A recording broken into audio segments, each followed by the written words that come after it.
my days are getting shorter. It's now.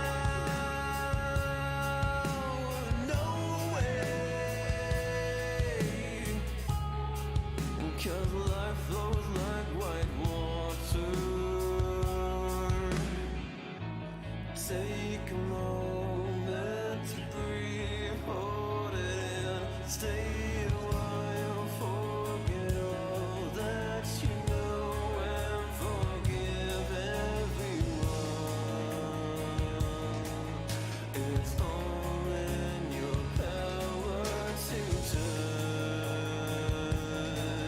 away. Maybe I've been blinded, 'cause all I see now is a fairy tale ending is not in our cards at all. Make a change, forget wait for nothing, to death do I, 'cause I feel like a freight train is running over me. So I'll say what you want me to make you believe. Mortify and complicate. I'll wait by until it's too late.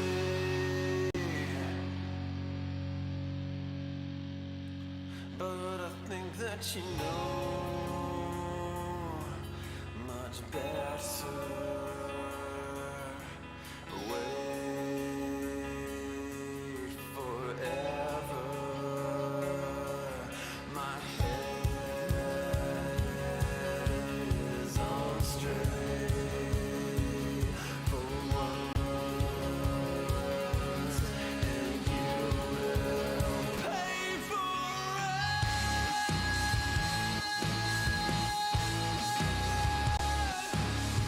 Yeah.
you be the fever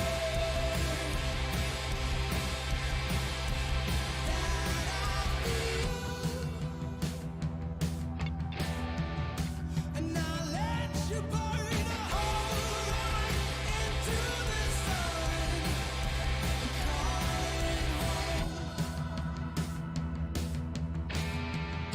And I'll let you be the fever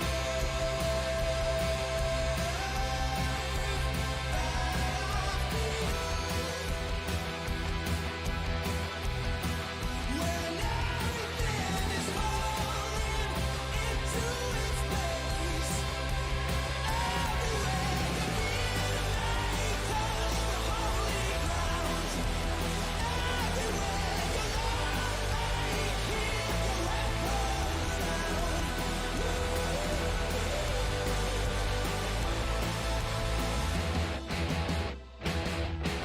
'Cause I'll persist until I see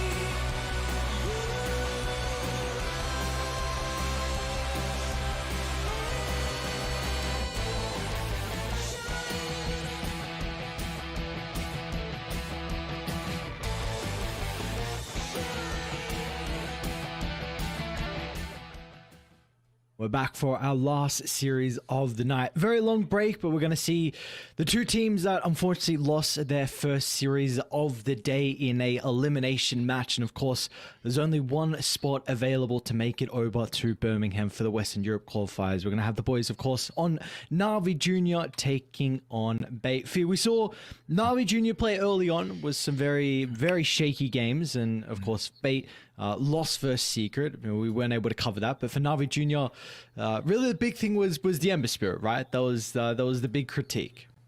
Yeah, I mean, it didn't really work out. No one is a really good mid player, and he shows that he does have a hero pool that can punish an Ember.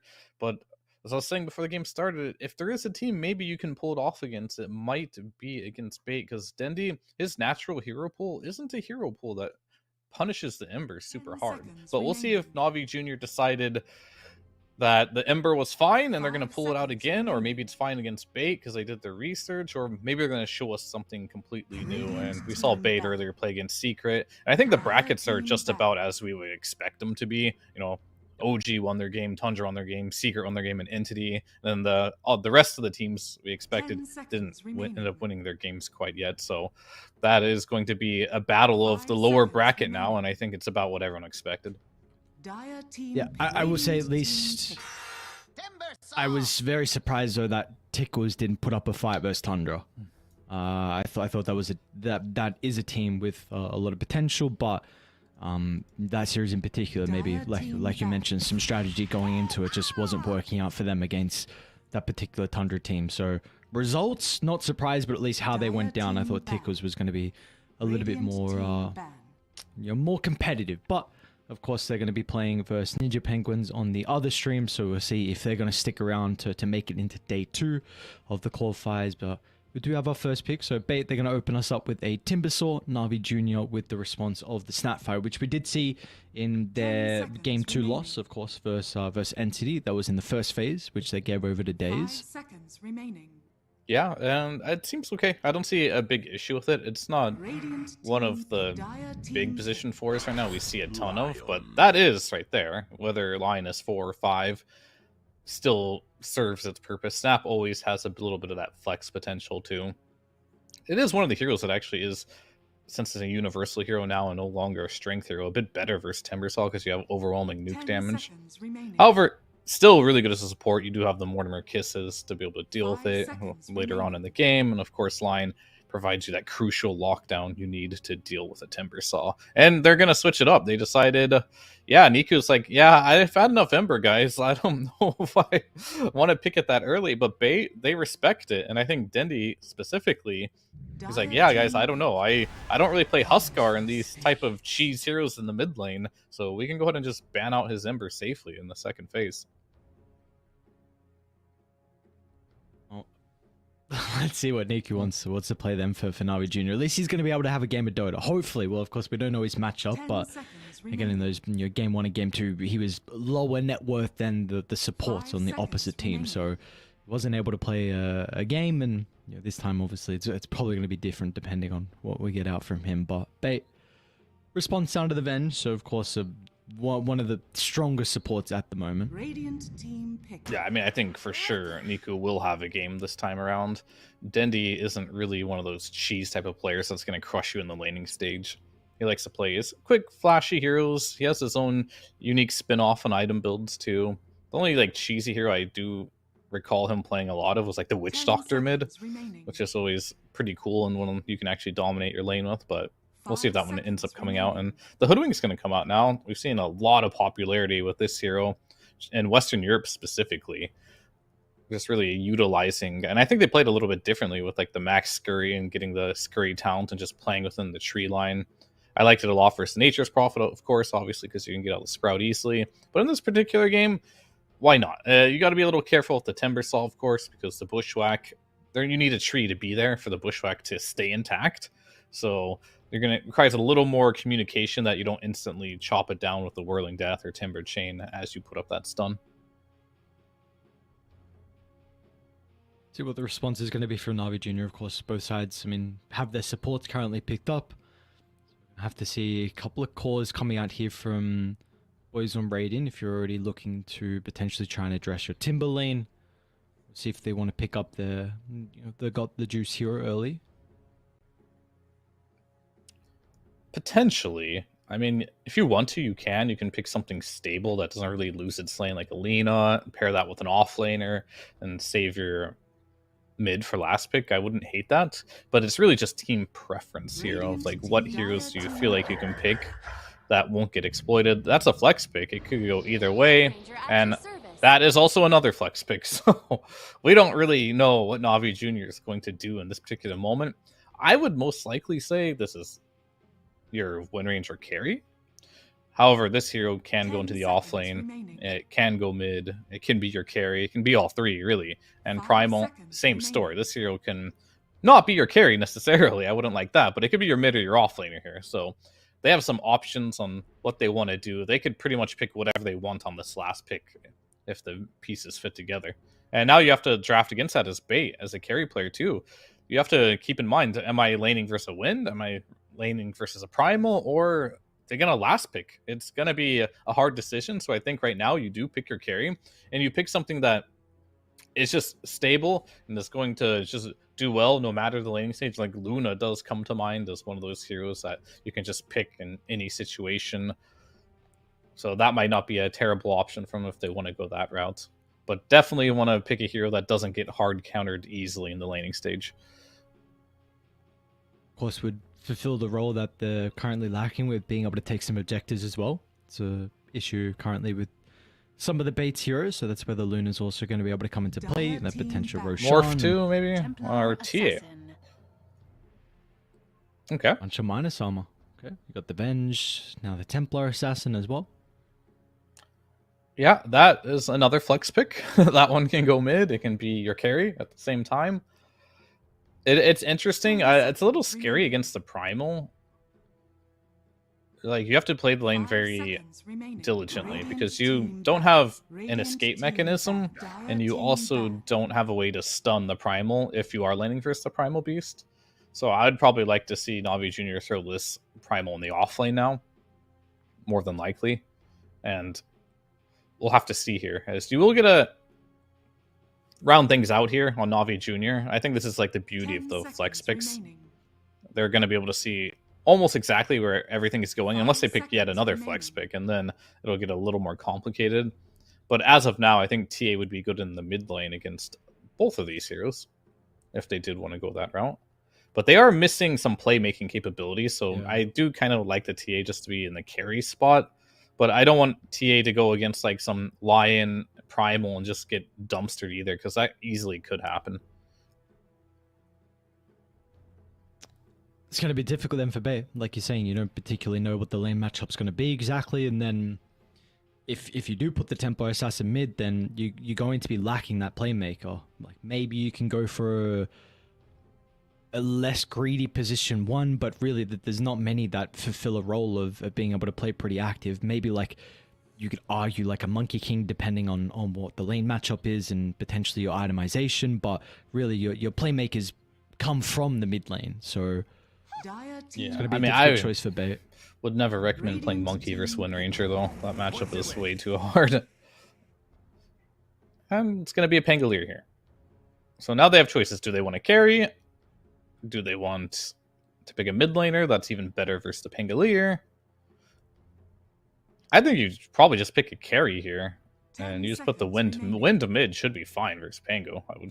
I see that one going pretty well. And then you're probably going to have Snap Primal or Lion Primal against the TA. Don't see any issues with that lane either. Now you could just pick a hero that just lanes well against the Timbersaw and can do some stuff against TA as well. I wouldn't hate that. Options for that might be a little limited though, as they're going to pick a Meepo. And that works. Honestly, it works. I was going to say illusion heroes aren't the best against Timbersaw, but Meeple's not a true illusion hero. He's just got clones. They're not illusions, right? So last pick Meepo strikes again. Definitely good versus the TA as well. Having that root is nice. Multiple sources of damage versus the Timbersaw too. I haven't seen this matchup a lot, but I can't imagine it's bad. I assume that the Meepo versus Timber should be fine. And just looking at it overall, looks like a good Meepo game. Of course, Pangolier is pretty decent against Meepo, but I don't think one hero in Dota can just counter Meepo if he's off to a good start here. And it's a mid Meepo, looks like it. Off? Oh, wait, no. Offlane Meepo. You're right, PMA's playing. I remember Got the Juices are carry, Nikos are mid, and PMA's are... You said they were spamming it, right, in the offlane? Yeah. Okay. Yeah, PMA's 15 games in last 8 days on the Meepo, so... so a lot of games he's been playing currently in pubs on the offlane Meepo. So, you know, well, let's see. Like, is there any like weaknesses that an offlane Meepo has instead of say like a carry? Is it just like the greediness factor, or what? Is there any way you're going to be able to punish this in particular for Bait, like on what the discussions are currently? I mean, Meepo is just Meepo. He's gonna play like a carry, sure. right? So, but it's not that much different. The only difference is the items you're building. If you're playing like a Doom in the offlane, you're building a Shivas, right, for the team and stuff like that. Whereas Meepo is all the items he builds are not going to be auras in any capacity. So essentially, they just have a carry in the offlane. And that's why Nico is playing this primal mid, because he wants to make sure he plays a hero that doesn't need a lot of farm. Like, he can just run around with the supports and make stuff happen. And Got the Juice is also on not a super greedy hero either in the Wind Ranger. I mentioned before, this hero doesn't farm clear out jungle very quickly. It just normally wins its lane and gets active. So they are playing this game as PMA is going to be the main carry of it. Okay. You don't see it very often where you have the offlaner as just like your true carry, but this will definitely be one of those games. And if you're giving your offlaner last pick of the game, I think that's fair. I think you can give him one of these heroes that can just carry the game. We saw it before on like old squads, like Amar would play like Razor and just farm and get really big. It's going to be like that type of playstyle. 30 seconds to battle. You're mentioning that you feel like this is a pretty goddamn good Meepo game as well. You're potentially the Pango really the biggest way for them to be able to address it. So I think your potential and how this lane is going to end up going as well with Nico and Dendu. It's a bit interesting how the Pango Primal Beast, at least his matchup has fared over time now. I know the Pango used to be when your Primal was added into Captain's mode, people liked the Pangolier just for your capability to escape early on against the Trample. I know this matchup has changed predominantly just because the Pulverize now going through BKB straight away, so... I mean, that's the roughest part of the matchup, right? Is if you just manage to get a Pulverize onto the Pango while he's rolling, it takes him out of the roll, and that is just bad news. So that is one downside. As far as the mid lane matchup goes, it should just be a bunch of trading. I don't think it's one side favored or the other. Both of them have like 2 nukes that can get secure CS, right? So we'll see if they go that route. The one thing that you do have going for you on Primal is your model is so big that sometimes you can just stand on top of the creeps. And he's doing it right now. Like, you just can't click the creep. It's really stupid. Wait, that's... Oh my god. And then he went for his E as well, so you accidentally right-click him too. And now he's just gonna trade it back. So This is one thing in Dota that has frustrated me a lot, and like all these level 30 Primal Beast players that I play against do this, they just stand on the creep wave. But luckily for Dendi, he is playing a hero, like I said, that has like 2 nukes to secure creeps, but as a carry, sometimes you're playing a Drow or something that has very little nukes to work with on the laning stage. Like, this guy's just standing on the creep. What do I do? It's physically impossible to click on. Is he the only one with the model that has that effect? Or that I can think of? Oh, first blood. What do we got? Top lane? Well, hang on a second. Level 1 This is Meepo. Yeah, That's a wow. net Meepo, by the way. He just has net level 1 and got first blood. That I feel like that shouldn't happen, right? It's something that you're not really looking out for. But it happened anyway. The one here we talked about being the carry for the game is this Meepo, and he just got a great start with this first blood here. And to answer your question, that is the only hero that I know of that has a model that's that big that you just you can just stand on top of creeps. Maybe Treant might, but you don't really see Treant as a core very often.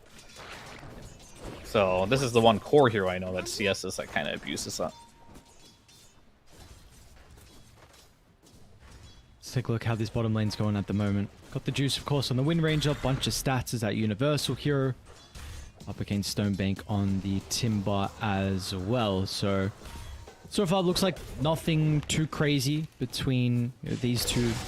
Pretty happy with all the farm they're getting currently down bottom. Always going to love when Viridius lands a double spike. Definitely good. I mean, it looks like Dendi's crushing mid, but at the same time, Niku has like 7 creeps under his tower right now, so we'll probably see this like level out just a little bit. Oh, he's actually gonna miss a couple of those on the tower.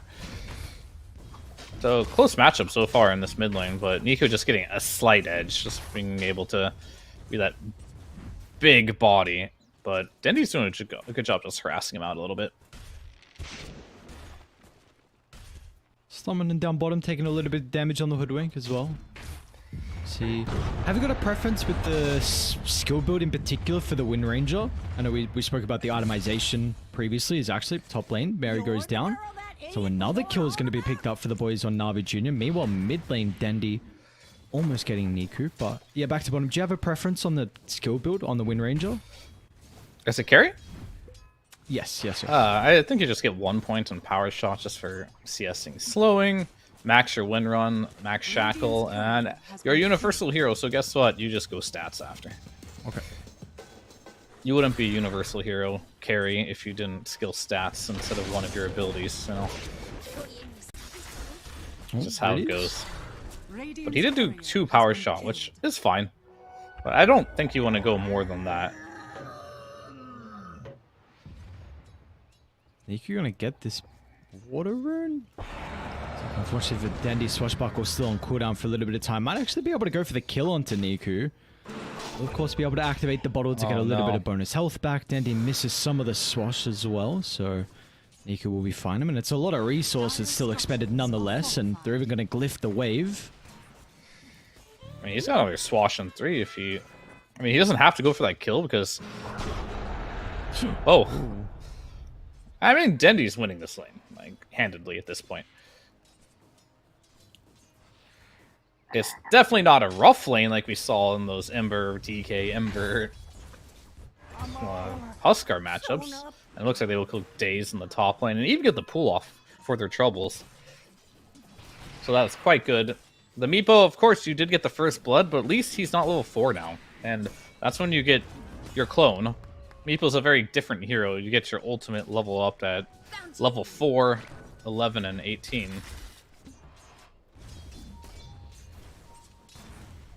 Yeah, once quite again, literally, seeing... he gets double as strong when you get Meepo level 4. Yeah, it's very cool hero. Yeah. So, I mean, we'll see what PMA is going to be able to do with it, and assisted by the 2-point Still Shredder. So we brought up, I think, off stream, there was a, well, at least on another stream, I should say, we saw the Snapfire going for maxed out Shredder as top lane. There we go. There's the extra clone. Going to be able to deal with the refraction. PMA is standing strong. I mean, they'll get the kill onto Focus, so happy with slowing down the Templar Assassin's game, but of course PMA is going to take a little bit of a hit as well on the Meepo.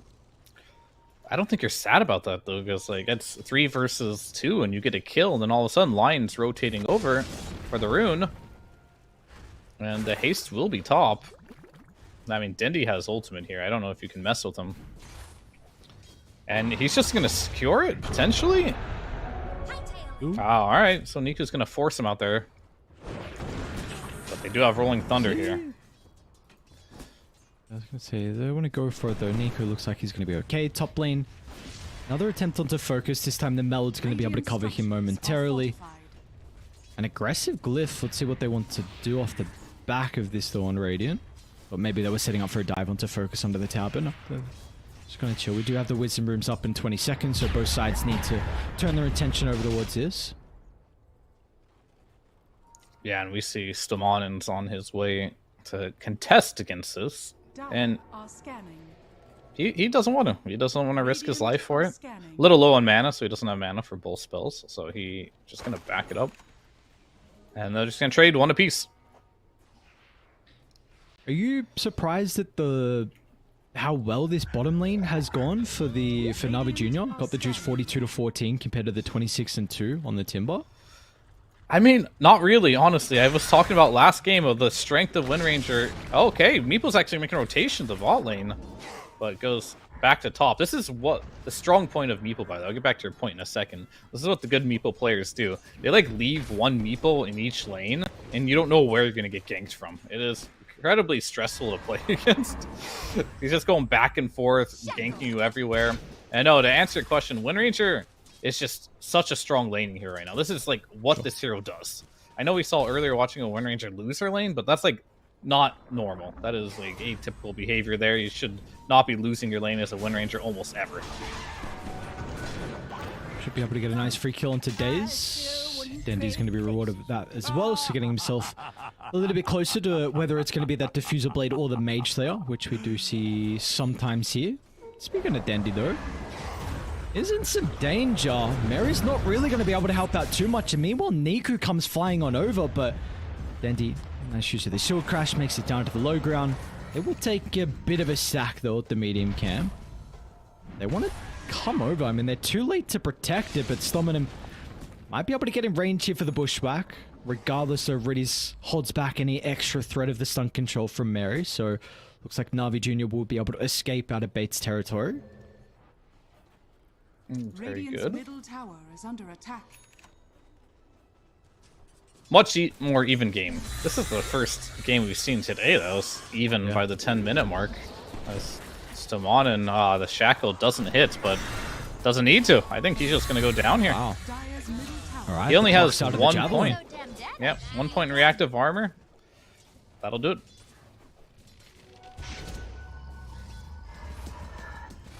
I really wonder if this is how this Snapfire hero is going to come back. I mean, this little Shredder getting max. I cannot remember who I saw earlier today off stream, not the games that we casted, going for the max Shredder, and then he's doing it here for days, so very interesting. I mean, he's already got Mortimer Kisses, so level 6 online, a lot of burst potential. They're going to be able to hunt down Bait inside their own jungle. And Mary's in some trouble, Stominum as well, potentially. Nice use of the cookie.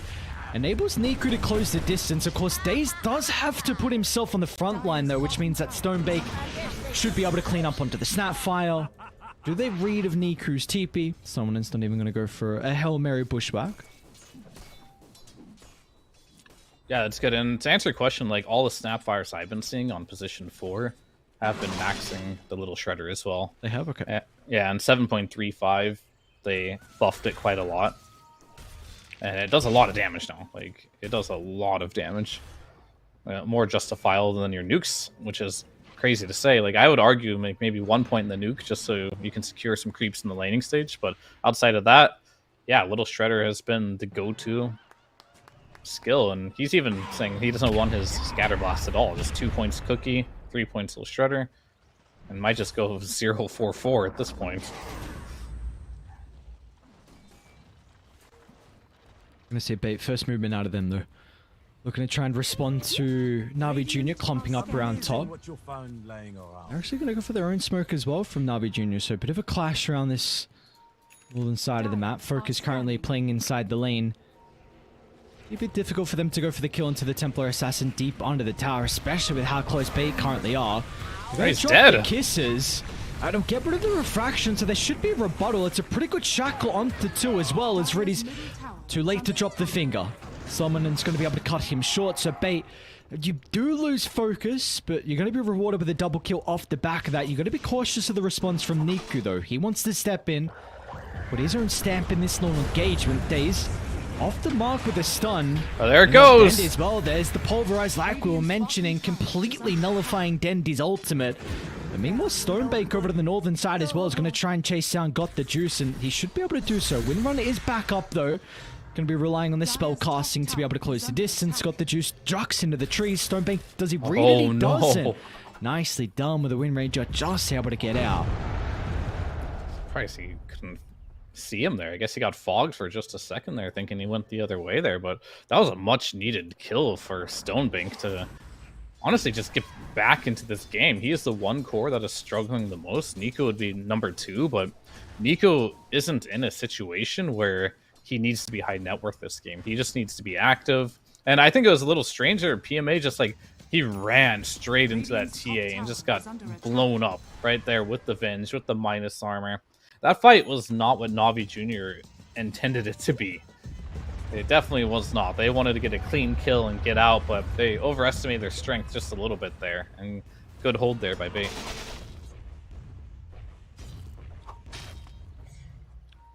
Really, oh, we're probably going to see again another fight break here. I mean, you've got this diffuser now completed from Dendy.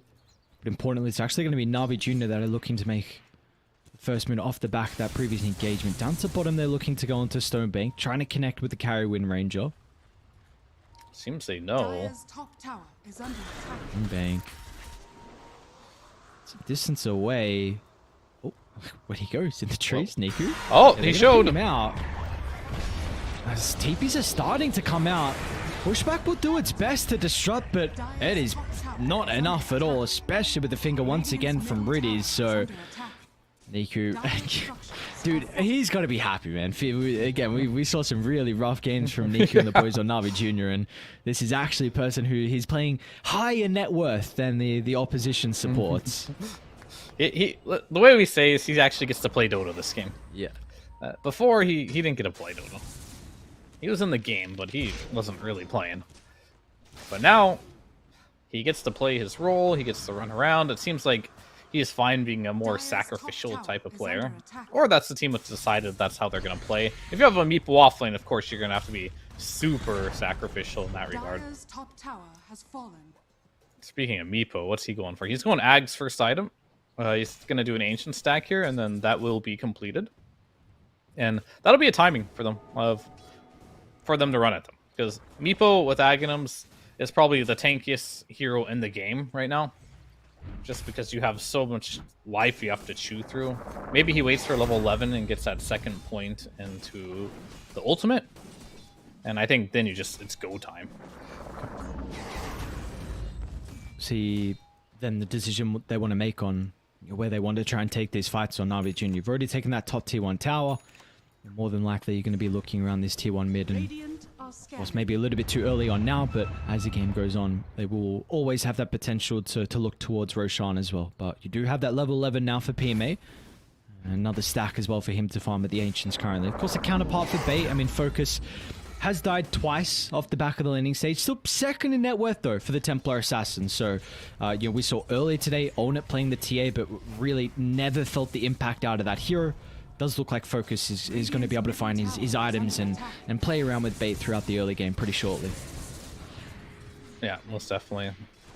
And he's going to go do the Meepo trick, heal some Meepos, bring him back. And now he's ready to go. Now would be a good timing as well. The only problem is he has no TP because he wanted to go heal.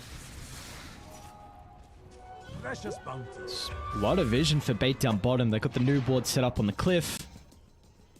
Another ward as well from Mary, disguised as a sentry. And well, they've also been able to isolate Stomanen. Runs into PMA, Niku nearby as well.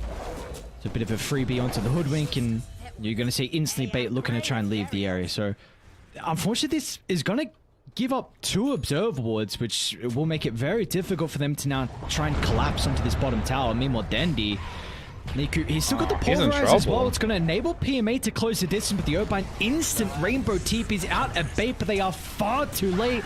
And now they got the artillery, the kisses, along with Riddy's spellcasting. They'll want to turn to focus instead.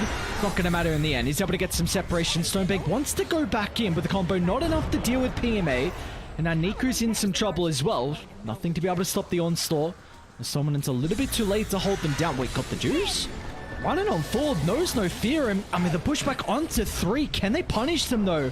Focus trying to get the damage out, but once again, it's just not enough. And now Niku sees an opportunity to go charging in, crashes onto Focus, almost gets the Pulverize. Stonebank quick on the blink to disengage. Dendi's back alive, rolling Thunder at the ready.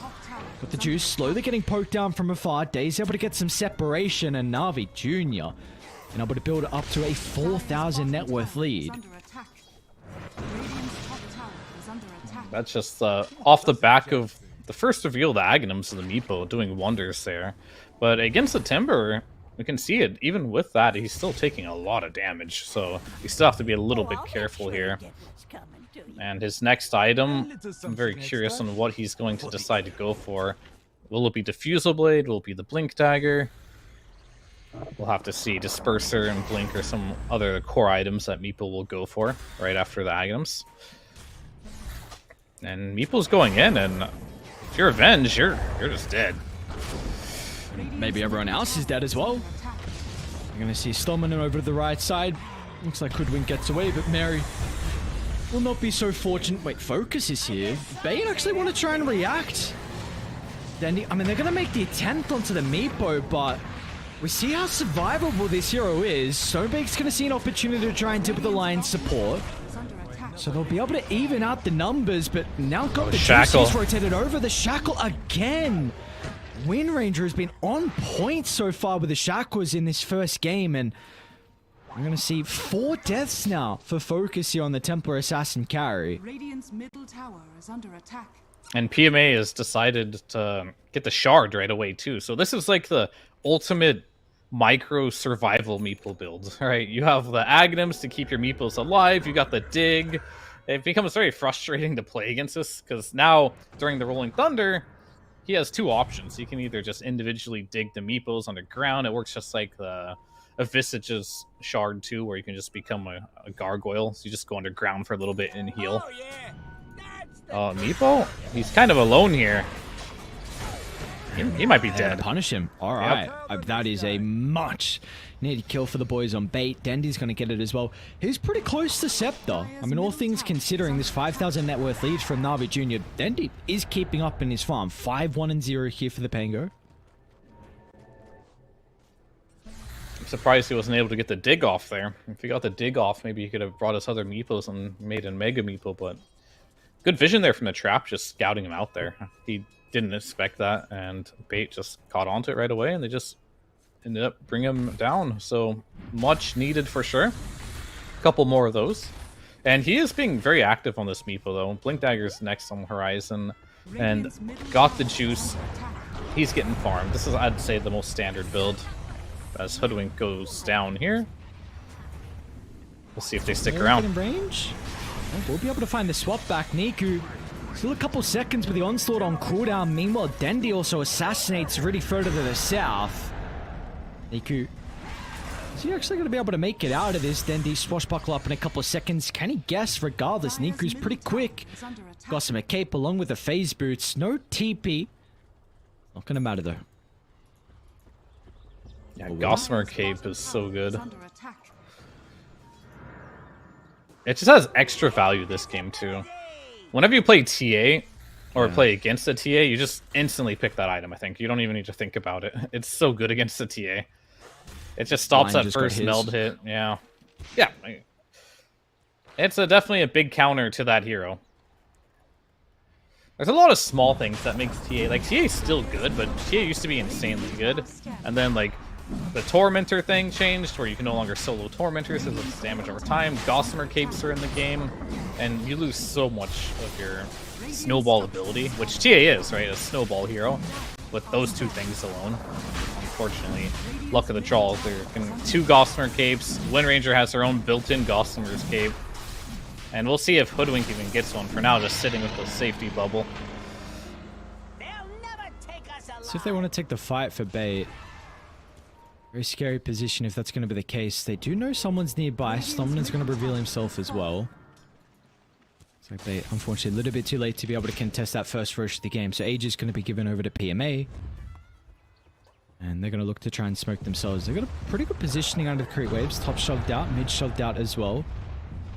See if Bait's going to be in a position where they got caught out though. Looks like they will go back and try and claim their own Tormentor. 21 minutes in. Got the Wisdom Runes as well, of course. So Stominum just gonna dangle his own life and tank the gank, I suppose.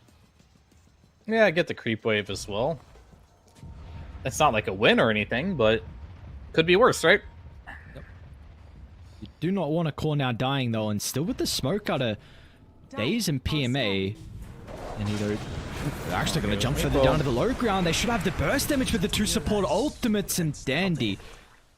3 times killing streak is going to be given away. PMA furthering the gold difference between himself and some of the cores from Bait. And now this tier 2 tower mid lane as well is going to be in a lot of trouble.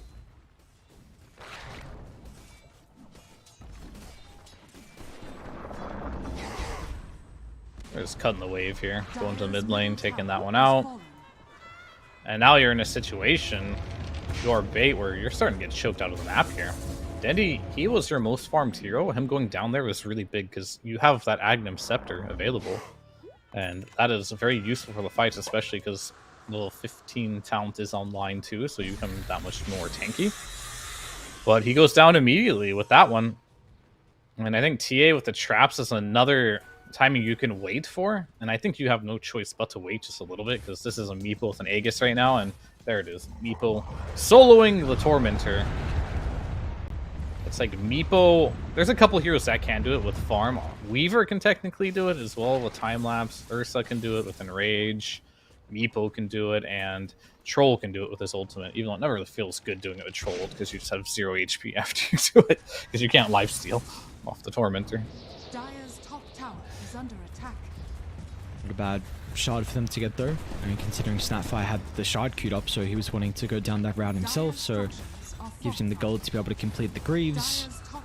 And this tower is going to go down as well, so seems like Bait don't feel like they're in a position to be able to contest this. Still have the Aegis for another 2 minutes, so we're going to see it have to come to some stage though where they will force a fight. And if it's going to be around this triangle, Radiant already have an observable set up, so it would be a pretty good spot for Na'Vi to fight even into all the traps. It's going to come down to who gets the jump though.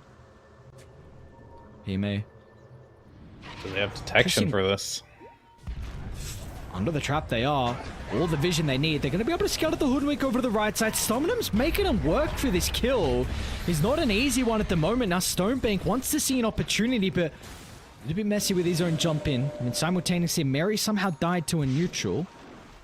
And they also got a glimpse of Focus as well, jumping over to the left side. Are they able to hunt him down, though? Looks like they'll give up on the chase. Maybe? They got a cliff ward, actually, still, so they're still scouting out Focus, who... Now or never. What's the call? It's like it's now for him to blink TP up. Yep, he's gonna get out of there for now. You just gotta run away. I think the fights you take when you're Bait right now are going to be just swapping people into your base at this point. You got a Primal running around with the Shield Rune, BKB, Blink, Blade Mail. You don't want to go on that guy. And Dendy's gonna get caught, but nothing's gonna come of it. The real question comes down to is, like, how do you start fights if you're Bait? Stormbank? Really far forward. I mean, Mary's going to be able to play around with the spot, but it's not going to matter in the end. PMA has got another ensnare to be able to hold Mary into place. Dendy's doing whatever he can. This Rolling Thunder proving to be chaotic inside the middle of the fight, but once it expires, PMA can chase him. Meanwhile, down to the south, though, Templar Assassin trying to assassinate Riddies, but Riddies has got the boys to act as a bodyguard.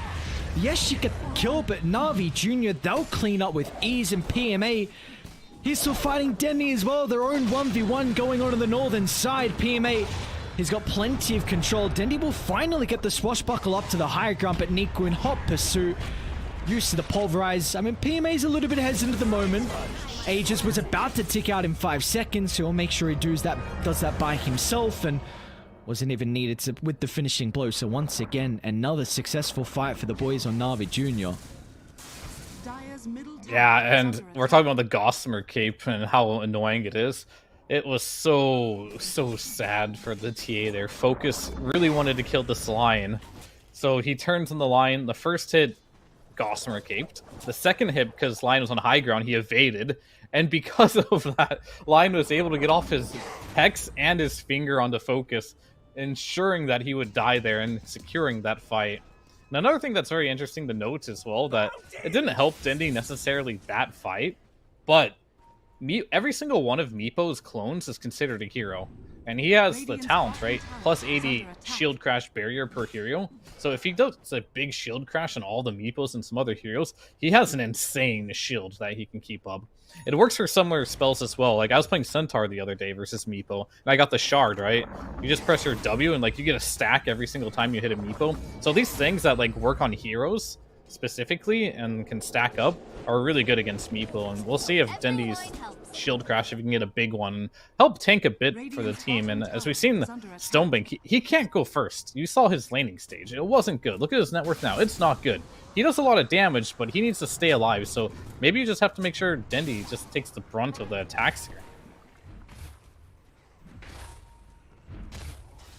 Kind of seen the Timbers role in Dota change a little bit with these most recent patches. And for a lot of the Timbers lately, maybe 1 point, maybe even sometimes no points, reactive armor inside the lane, and we see the item builder instead of what it has been prior, just to try and tank up and act as that meat shield. So yeah, we'll see what Dendi, I mean, he's going to be working on the Lincolns next. Riddies? Oh, Lions found Stonebank here, but no blink. And he's out. And they're both out. It's like summoning also mix it up with the TP, so a little bit of space. There's an arcane rune down bottom as well. Any gem enjoys so far? Still too early in the game for that. Wonder if Na'Vi Jr. will be considering it pretty shortly, especially with the traps that bait are going to be working with. Oh, the D ward though.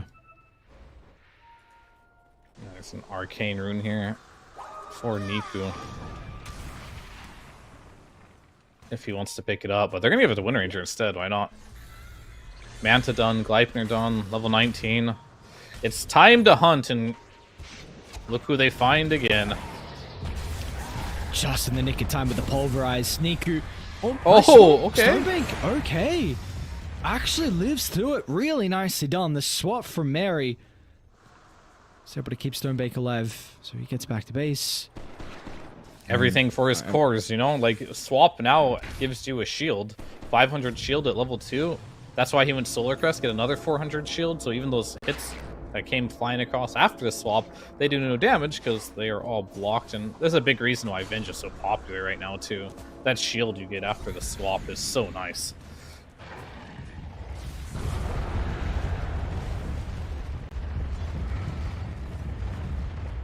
Does look like maybe this game might slow down a little bit for Na'Vi Jr. with Roshan, just the next thing for them to wait for, which will be up in a minute 40. He's going to be down towards that bottom side of the map. We already see they're starting to look to try and control this area as well. We've got the Juice, not a bad neutral item too. Nemesis Curse here for the Wind Ranger to help with a lot of her solo kill potential. Quite good. PMA is running one of the Meeple's bottom.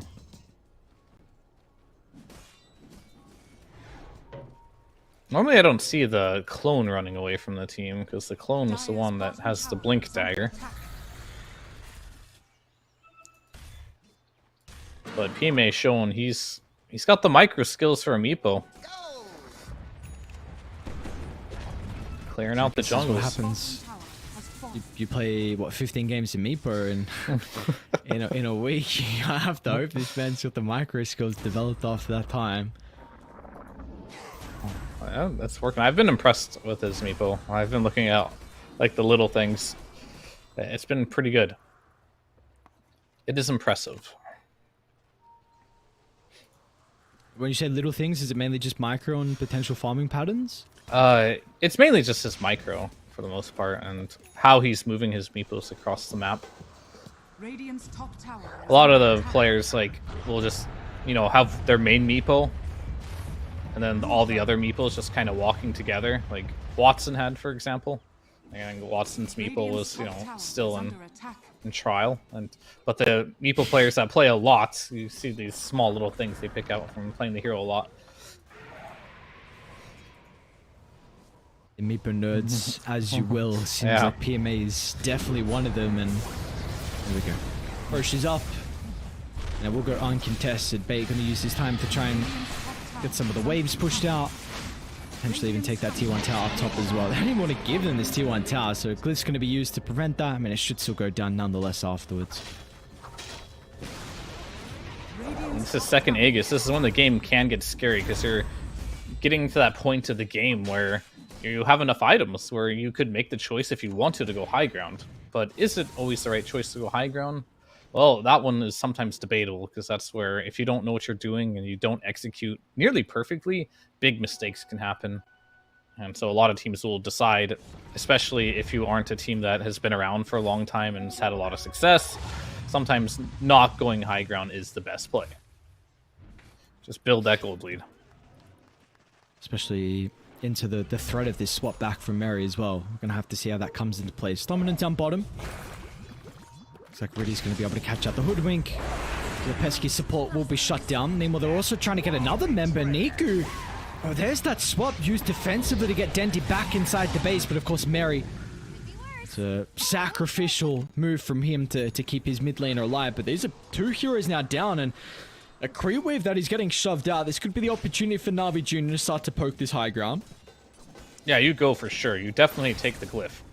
You got two heroes dead for 25 seconds here. Honestly, you get more than glyph here. Dire's structures are fortified. This glyph is only going to last for 5 seconds. And then after that 5 seconds, you still got dead heroes for 10 seconds. So you're losing this, and you're losing your melee, and potentially you're losing your range too. So goodbye bottom set of barracks. You will be missed. And from there, you got to kind of decide carefully if you want to keep going. Dire's middle tower is under attack. Unless Bait doesn't want to come back, as Focus is not interested in defending his base. Instead, he is farming a big camp over here, desperately trying to get to MKB, but he's not even close. He just doesn't want to come back unless he's absolutely needed. Dire's middle tower. Might be needed pretty shortly, man. If these buildings are falling, you need to respond. They're going to try and deal with PMA. Dendy has a very interesting angle with a backline stab, but it's just too late. I mean, Focus is getting some damage out, but now with two heroes down, there's no threat of diving under a T4 tower as Na'Vi Jr. might even look for Dendy next as well with a leap over the top. He'll get back to the safety of the well, but Stominum won't even get close. And Na'Vi Jr. here, schooling Na'Vi Senior and Dendy here, I guess, in this game. It was competitive, I'll say that, for a little while. But then they got that first Aegis. And then it started to become not very competitive. So, Na'Vi Jr., like, what I really like to see in this game was the fact that Nico just had a game. This is the first... I haven't got to cover him too much, but, like, you never want to see a player just not too much in competitive, make his entrance and just get dumped on every game, right? In the mid lane. So he had a good game this time around. Sure, the laning stage... it was okay. I think Dendy still beat him fair and square in the mid lane 1 versus 1, but he still got something out of it. And after that, it was more about the rotations. He made really good rotations around the map. He knew his hero had to do that for the team because, I mean, they had a meeple off lane, right? This guy's going to farm a lot, win range or carry. So he did his job to a T there. And pretty much everyone on Na'Vi Jr., they played really well this game. And maybe it's just the level of competition's a little bit lower for them, and they just need this practice playing close games. But I'm glad they got the opportunity to play a game where everyone felt like they had a game and they got to show what they could do as a team. like you said, they actually got to play Dota, and in particular, of course, the mid laner got to play Dota as well in this one in particular. But so yeah, we said a lot of the praises for the the cores, but also the supports, and in particular some of the line jumps as well from Riddies, and the positioning overall and the warding was very impressive from the supports from Navi Junior. So overall, a really good showing for them. I have to imagine this Meepro is going to get banned out heading into the next game. I mean, you don't want to.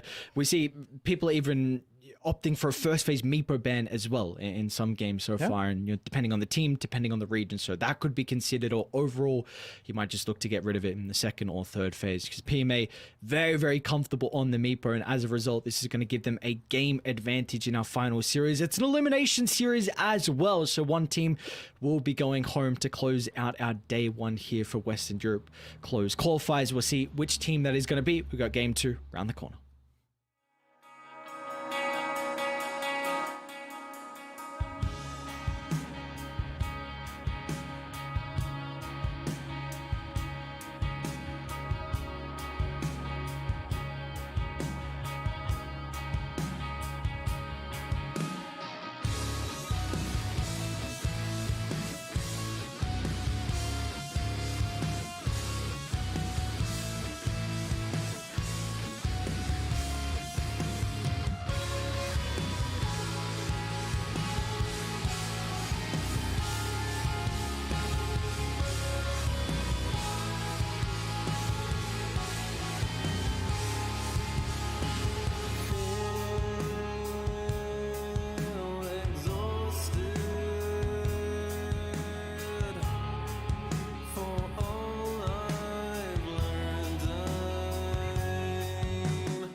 Days are getting shorter. It's now or no way, 'cause life flows like white water. Take a moment to breathe, hold it in, stay a while, forget all that you know, and forgive everyone. It's all in your power to turn away. Maybe I've been blind.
but I think that you know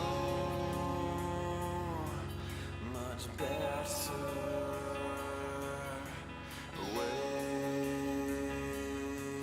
forever. My head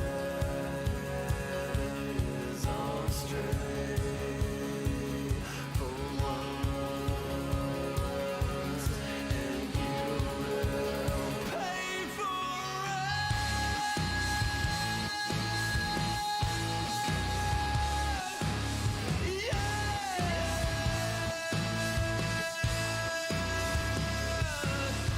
Caught in a landslide of adverse I take, and I can't wait to finally get out of here.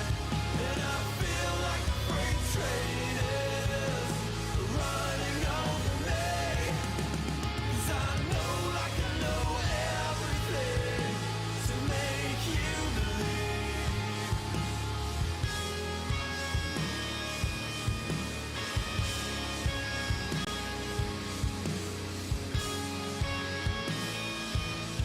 Take every piece of me, and don't be fine for a little while. Forget everything.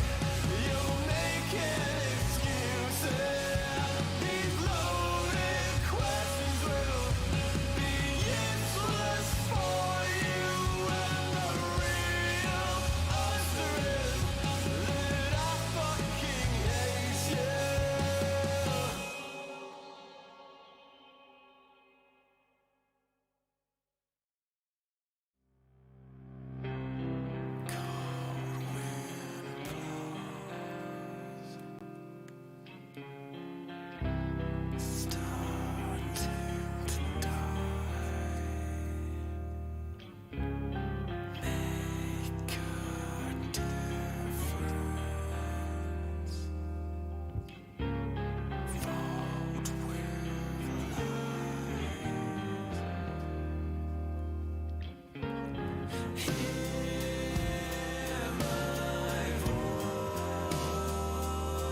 It's starting to break, I know not.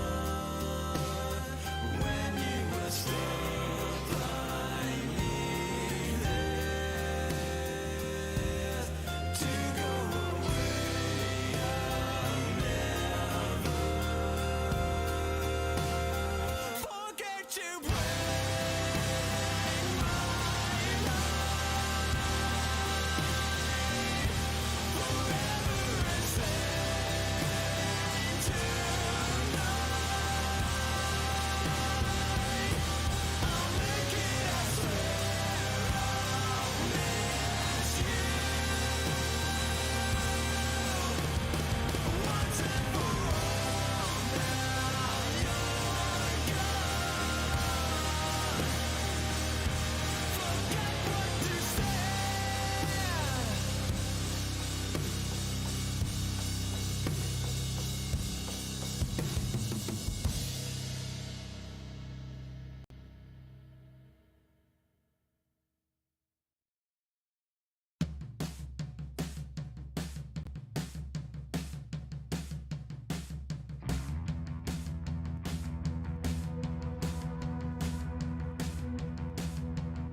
Well, Bait one game away now from potentially being eliminated from the Western Europe close the qualifiers. Navi Junior able to strike back and kind of make amends from their early series defeat, which we, of course saw. And for Bait, you don't want to go out in straight sets as a whole. You want to get some wins under your belt. You want to get that series win under your belt and potentially be able to make that lower bracket run. We've, of course, seen the adaptations from Navi Junior. Now we need to see it out of Bait as well. So, is there anything now heading into this second game draft that we want to highlight and see changed a little bit from the boys on Bait? That's a tough one because I think their draft was overall fine. I guess ban Meepo. That's like the biggest one. You can chalk it up to you got cheesed a little bit. He's a Meepo player. Last big Meepo offlane. Didn't see this one coming. Sure, I'm okay with that. But for the most part, like your lineup was functional. It seemed like it was good enough. I do, however, think maybe banning the Timber is a good idea because that was our first pick hero and we didn't really feel the impact from Stonebank. And Stonebank is the captain on the team. It looks like he's clicking the buttons here, deciding himself that like, well, Wind Ranger's not fun to lane against. I don't want to play Timber again. That seems like something that like you would go into a pub, right? And you'd be like, I just played Timber, got owned. I don't want to play that again. I'm just gonna ban it so I don't get it. I just got owned by Wind Ranger. I'm just gonna ban that too. Let's just have a different game. But Centaur did get through. I think it's pretty much solidified now. The top 3 offlaners in Dota right now are Doom, Centaur, and Timbersaw. We've been seeing these banned or picked in every single game. And we're going to see a response to the Slardar. This is a hero that got a lot of love last patch, but then he got nerfed really, really hard too because he was seeing so much play. Still a good hero, but he doesn't really fit the meta as well as some of these other heroes. And the reason why Centaur is so good is because this hero is great with Shiva's card. There's so many good things. You're a strong laner. You can pair him with like one of the heroes I mentioned before. It's either like the Hoodwink, the Techies, it could be a Rubik or a Lion. All these heroes are great with a Centaur, and I guess if for Navi Junior's sake, they added a Snapfire on top of that too. All these work really well with the Centaur. It's an incredibly strong laner, and there's not many carries that can just bully a Centaur. He has way too much base damage. He has way too much health regen. That's a big problem with the hero. And guess what? He has a bunch of damage too, because nobody maxes the retaliate anymore. You just go straight in for the double edge and the stun, and you just nuke it out. So even playing heroes like Slark and stuff against Centaur don't even necessarily feel good because you're just getting out-traded really hard. I guess to continue with the point on the Slardar, it is at least something that they first picked it in their second game versus Team Secret. So obviously this is something that they feel comfortable and they feel like this is a strategy they're going to be able to work with. But like you said, it's not those top 3, top 5, whatever you want to call it, as the offlaners at the moment. So we're gonna have to see what they're being able to do with it. Have seen some Slardars lately, but considering the Mage Slayer a little bit more. So we'll see if that is a route that Stonebank wants to go down. Of course, there's going to be a extra hero to add to the minus armor now with the Vengeful Spirit. And I didn't really realize, but Bait has actually played Navi Junior somewhat recently. And Navi Junior 2-0'd them. This was in the European Pro League 9 days ago. So some interesting backstory, I guess. Navi Junior seems to be very comfortable playing Bait. As the last time they did meet, it was also 2-0 in the favor of Navi Junior here.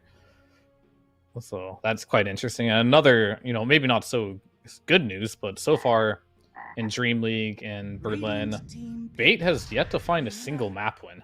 So it would be sad to see if they lose this next map and go out of both qualifiers for ESL without getting a single map win. We'll see if this lineup that they're going to be able to put together is one that can give them some success here. Because like you gotta win this. you can't be like of the Bait of old where you just weren't winning any games. They had a short stint in NA. They won some games. They were able to stay in Division 1. It'd be sad to see them come back to Europe and just go back into the dumpster. I want to start seeing some map wins. Pick out your good heroes. Pick out your best stuff. Show us what you can do here on Bait. You've got a manageable opponent here. You're not playing one of the big dogs either. You got to start winning some games. 10 seconds remaining. I was hoping the success with the Pro League. I mean, they got, as an organization, they got their first victory at the start of December. I know that was with a different carry. I know Nande was with them at that stage, and I believe they had a stand-in for a couple other games as well. But yeah, they were able to get their first win as an organization. Was hoping that would be, you know, something to be able to kickstart them to get some more results going their way. But yeah, like you said, these qualifiers as a whole have been a little bit grim, but for them, we're going to see that they've got the ultra last pick, so probably going to be the Dendi hero once again. We're even seeing the Earthshaker banned out back-to-back games in this last phase. Yeah, that's interesting. Normally, I only see Earthshaker in the mid lane against an Ember, but Ember's banned too, so we will not be making an appearance with that one. And Batrider used to be a mid laner, but no longer will we see that hero in the mid. You could technically play him in the mid, but with the changes to Sticky Napalm, it doesn't make a lot of sense. You play more around your Flame Break and Firefly, which are not good abilities for lane shoving in mid lane, so that hero has completely died out of that position. Most likely going to be your position 4 here. Slardar could go mid. I'm not sure if Dendi's been playing it at all, but that hero is a possible mid. And we're going to see a Puck. And given what we've seen in the past from Dragon Knights, is it time? Is it time to play a little bit of the Dragon Knight? I know Dendi can play it. I don't see why not. 10 seconds remaining. Like a DK. DK looks pretty good. I'm trying to think of some of the other heroes that we see often versus the Puck. I don't know where you currently sit on Tiny. I know that hero got a little bit of buffs in 7.35. That's good versus Puck too, yeah. I mean, I would be okay with a Tiny. Some of these like heavy lockdown strength heroes would be good. And they're going to go for the Tiny, yeah. Good call there. This is a hero that, if you have a good laning stage, you can burst the Puck. So, and plus you have like the big base damage. I feel like Tiny, at least this might be more of like a Dendi comfort, but I feel like DK mid is a little more snowbally and explosive than Tiny, and then it does the same thing. But I think this is just a comfort pick for Dendi. He likes his Tiny. He's gonna play it mid against the Puck. I think they're both acceptable. They do the same thing, but I think this is what he wants to go for. The only other issue I have with Tiny as well is like versus the Troll, you don't have like that long range safe stun that you can continuously spam. We saw it earlier today where I think DM was playing versus a Troll with the DK, just continuously throwing out the stuns from long distance, kiting him out. Tiny kind of has to get up close and personal and hope you burst the Troll. And that's always like a nerve-wracking thing to do when you're playing versus a Troll. Like, this guy has to die in our burst, or yeah, he's just going to turn and go back to full and kill us all. So we'll see if it works out, but it definitely has the possibility if you get off to a good start. But that's always been the key thing with this Tiny hero, like you're saying. Like, you're super volatile. Your potential to be able to snowball the game, and then we can say there might be some scaling when you consider something like a Daedalus and the Aghanim Scepter to potentially play around with the volley as the game goes on. But you know, someone like a Dragon Knight, your scaling looks much easier, being able to, you know, go into that Manta style and then into the Aghanim Scepter, and then you provide a whole lot of value not only with lane shot but then also tower taking potential as well. So like I said, maybe a little bit more comfort with the Dendi Tiny, but is going to need to get some kills in the early game, and he does have that good matchup versus the Puck though. So at least for Puck, this is not like we saw earlier where the Ember into the Dragon Knight and Ember into the Huskar, where it was, you know, literally unplayable. He wasn't able to play. This time, you know, still again, Niku is going to be able to play in this game too. Yeah, he should be able to, but this is a matchup where Disaster potentially can strike. So he has to be a little bit careful for, well, not much, really. If you look at the supports, right, it's very unlikely. I'm not going to say impossible, just going to say unlikely that a Batrider or a Venge is going to kill a Puck with a Gink. So that's good news. It's not like a Line or Shadow Shaman's going to come behind you with some instant disable, and then you're going to get Tiny comboed and die. What's happening here? So interesting. What? Stonebank? I think Stonebank may be in trouble. I think maybe is oh, way to put the Flame Break. Wait, no way. Yeah, pushed him back. You're right. All right. I thought he was 100% dead. But you said maybe. I'm like, dude, I don't see where he gets out of this, but that was a nice Flame Break. Sloan's going to be able to get him out of trouble. I mean, Centaur didn't have a Quelling Blade of his own, so he didn't have the best pathing to get the perfect stomp off. He would have got it just on the edge, but the Flame Break pushed him back right there, and they're just going to go right away here. And Daze might be in trouble. All right. PMA is going to be able to give Daze some separation, but with the Blood Grenade, is it going to tick him out? Looks like it will in the end merit first blood, so a lot of value out of the Flame Break early on from Stominum. Yeah, took 2 Blood Grenades for that kill, which is fine. It's worth it. You'll just ferry some more Blood Grenades. They do have a bit of a timer, so the only downside is they might be out of stock after that. But hopefully that doesn't make a difference for how the lane will go for them. But a lot of eyes for me are going to be on this mid lane. You know, Dendy sitting there with 69 base damage as opposed to Puck's 54, so he has like a big advantage there, and that's like before having a tree grab. With the tree grab, he's going to get every CS and deny he decides to go for. Of course, we're going to see Niku just forced to go for that very early rush on the bottle and very much relying on his spells to CS in this matchup in particular, and see how that's going to be able to play after that. Take a look at some of the side lanes. You'd feel like, I guess this is this one thing, right? With the Troll into Slardar, your Troll Wallet has always been arguably one of the biggest counters to Slardar inside the laning phase. So, you know, we'll see what Stonebank is really going to be able to get out of this. There's a lot of threat with Riddies as well. I mean, Lich can be a pretty aggressive laner depending on the carry that he's playing with. Yeah, some of the best laners for Slardar are going to be this Troll, Wind Ranger, and the Naga. So if you get one of those 3, you're pretty happy.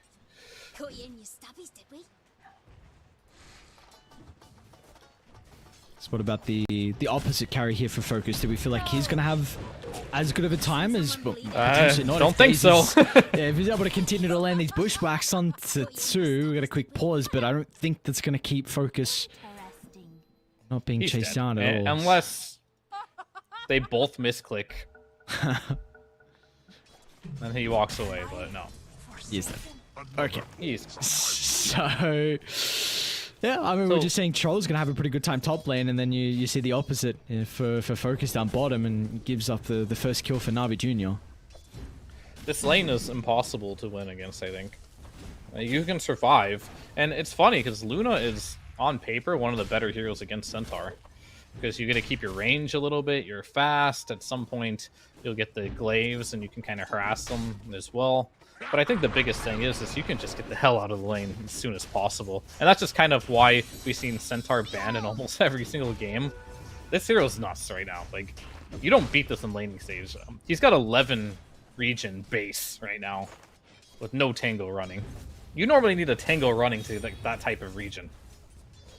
I mean, look at Hoodwink. He has a Tango running. He's only at 9.3. Centaur's like, yeah, I got 11.6. No Tango. Whatever. Where did he go with the gold as well? Okay, looks like Boots and Double Mango. So wanting to try and play this lane incredibly aggressive, and of course with the creepy Equilibrium, they're going to be able to get the Lotus as well to work with. Top, it looks like it did go the way of Bait though. Yeah, Lotus on Daze as well, so 1 apiece. And Stonebank, he's doing really well, actually, in this matchup. Of course, it does get worse as levels do accrue on the side of Navi Jr. here, but for now, I've been impressed how things are going. But I think that's kind of how it should go. So they're playing up to par, which is always good to see.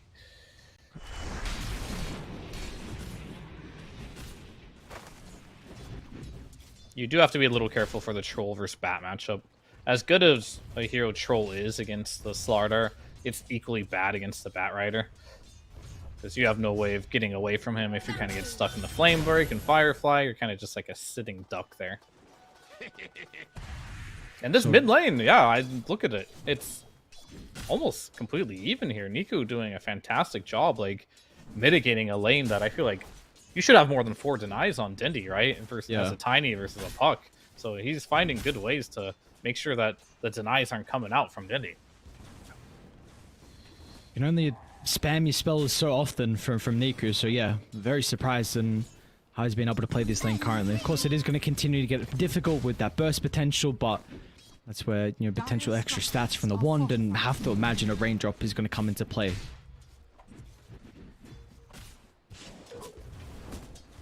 Eventually he will get that, but for now, he is fine, but he has to be careful. He could die in a combo nation here, as there's 3 points.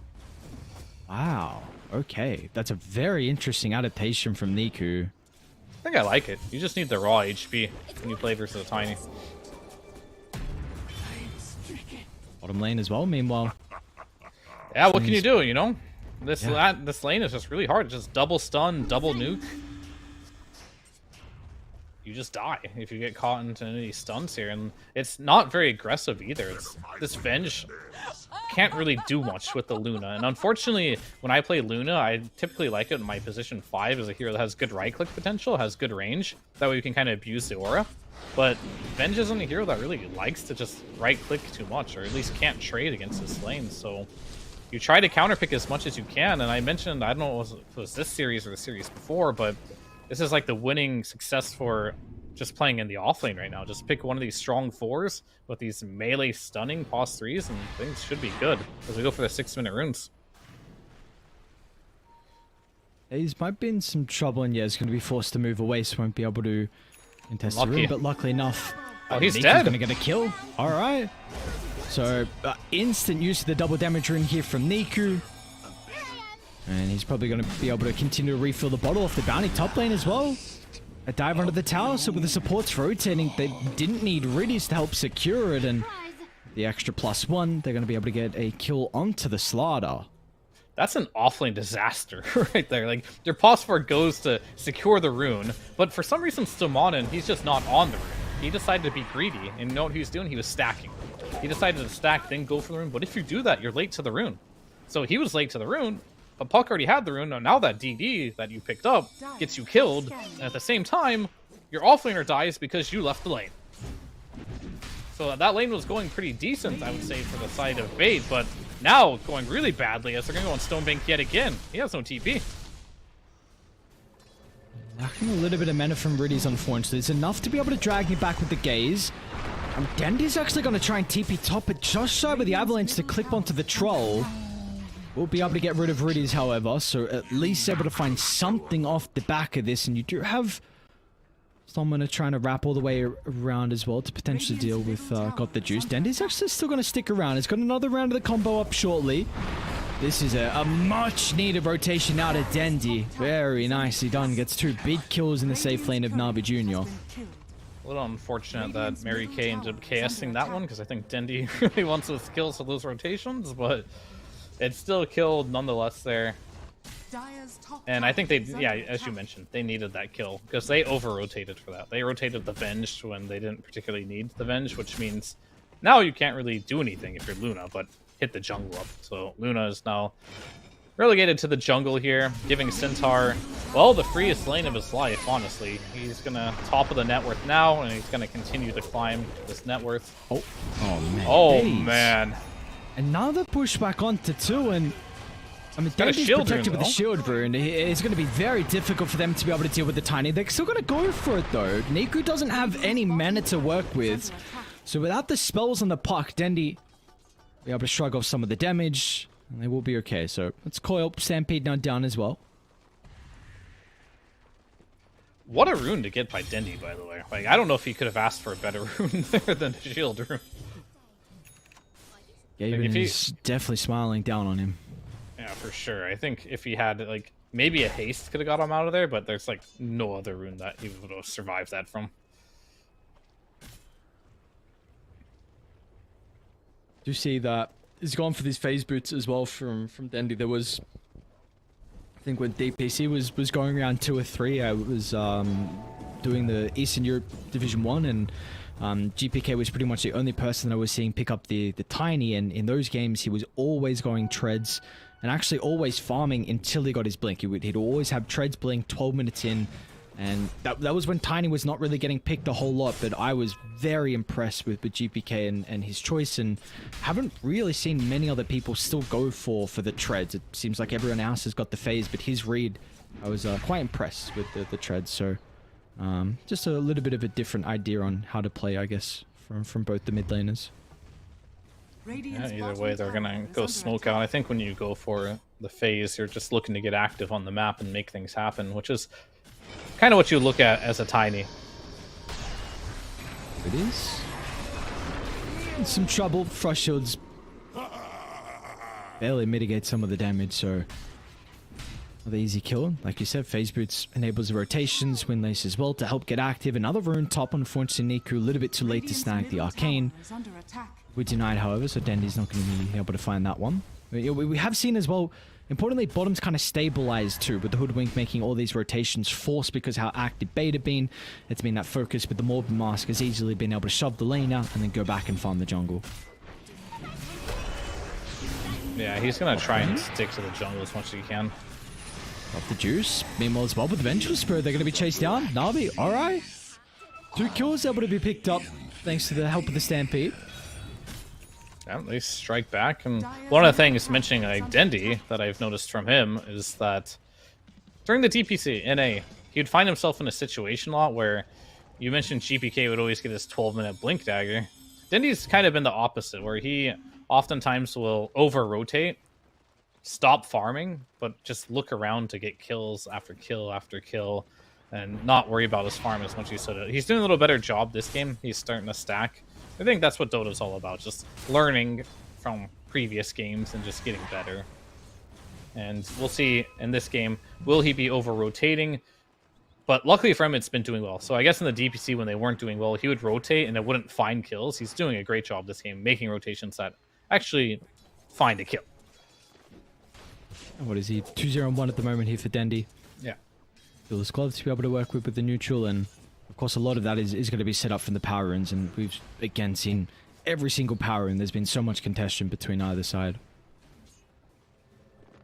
Radiant's bottom tower is under attack. For sure, and you're gonna see pretty soon here the Centaur and what this hero can do when you leave him alone. And he's been left alone for a while now. Top of the network. He's got his phase, he's got his veil. Mid lane.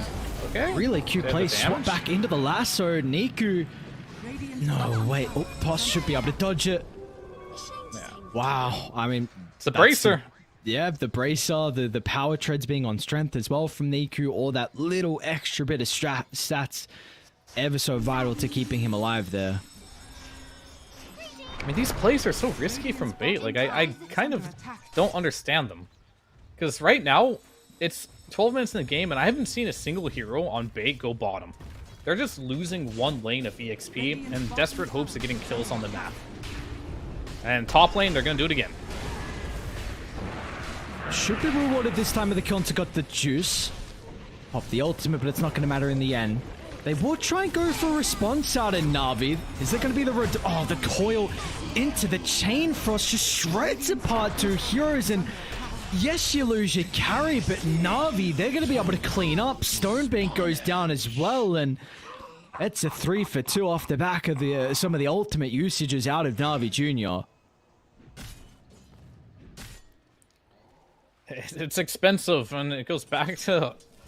They just haven't been in the bot lane for like 5 minutes, I feel, just really going for these kills, and they're not even coming on top of these kills. Of course, now Samon's going to go bot and pick up this farm now, as he should. Stamana's just going deep here. Yeah, wait, does he get a kill over? Nah. If you had the ultimate on Troll, maybe you go for it, but Lasso is online, so I don't think you really go for that. However, Centaur with a Blink Dagger walking the way Stamanen, probably not enough damage because he does have the safety bubble ready. You say that with a little bit of anger. There's a little bit of spite in the voice, so I can tell. Safety bubble's always ready. Don't worry.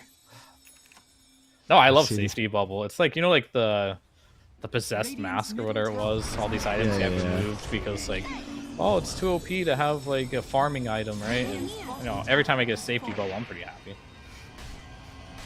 Are you happy when the opposition gets safety bubble as well? I mean, personally, I don't mind too much as a carry player because I don't interact with it very much in the early game. Sure, okay. I just objectively think the item's too strong. Okay. We did see that attempt onto Niku in the mid lane. Koya was forced to be used defensively to help get some distance. And they're going to go again here from bait. You've got this blink now to work with on Dendi. half resources to fight with, and Stonebank as well with the Mage Slayer too. So you'd love a kill in this lane leading into an objective, because his net worth lead really starting to build up here from Na'Vi Jr. 4,000 to the 15-minute mark. I like what Stunman's doing with his illusion here. He's dragging a wave from bottom. I don't know who he's dragging it to. I guess he's just dragging it to mid lane for nobody to take. Oh, he's going to give it to Luna. Now Luna gets a nice little double wave from bottom lane. Pretty cool stuff. On top, they will be rewarded off the back of this attempt. It is 4 heroes, though, just for days. They'll also be able to get that tier 1 tower and convert it into an objective nonetheless. But of course, I mean, got the juice, was able to farm. Leave a stack at the Ancients, is of course got the other Ancients to be able to work to off the back of the Battle Fury. So Yasha, very soon to be completed, with him being level 12 now. Radiant structures are fortified. Yeah, this troll is very farmed. He is very, very big. Dire's Mid middle lane. tower That's a little is under concerning, So last actually. time, what could happen off the back of the core into the Chain Frost? They're not going to be grouped up, but it's not going to matter. PMA, man, Veil, just the amplification. I mean, of course, Hoodwink, Lich along with the Puck, all going to get a lot of usage out of that. Even got the juices coming. Char Waller feel like he can have a little bit of impact inside some of these skirmishes. Look at the kill onto Stormin, and now they're going to be able to catch up to the Vengeful Spirit as well. So another one to add to the tally. And PMA is already looking to see if there's a straggler down on the low ground, but Dandy and Stonebank, they've been able to swing back over to the safety of their T2 tower, but Na'Vi Jr. ran a couple kills along with the tier 1 in the middle lane. And that all is off the back of, like, focus was in the Forbidden Zone as a carry. Like, you can't go up at this stage of the game and farm a wave in front of the tier 1 tower. Like, you got to play more passively. The moment that happens, guarantee you every single one of player on Na'Vi is like, what is he doing? We have a blink on Centaur. We have a Puck. Go kill him. This is illegal activity. And that's exactly what they do. So Focus given a bit of a freebie there. That one just bled into more kills as both supports die on top of it. And now the rich get even richer. Yasha's online. Centaur, he's close to his Shiva's guard. The Puck, he's got a blink dagger. And what are you even close to at this point? That you just finished your blink on Tiny. That was your big timing here. I suppose you're getting close to a blink on Sardar as well. So that is going to be good. But other than that, like, you're just... the deficit keeps growing, basically, for Na'Vi Jr.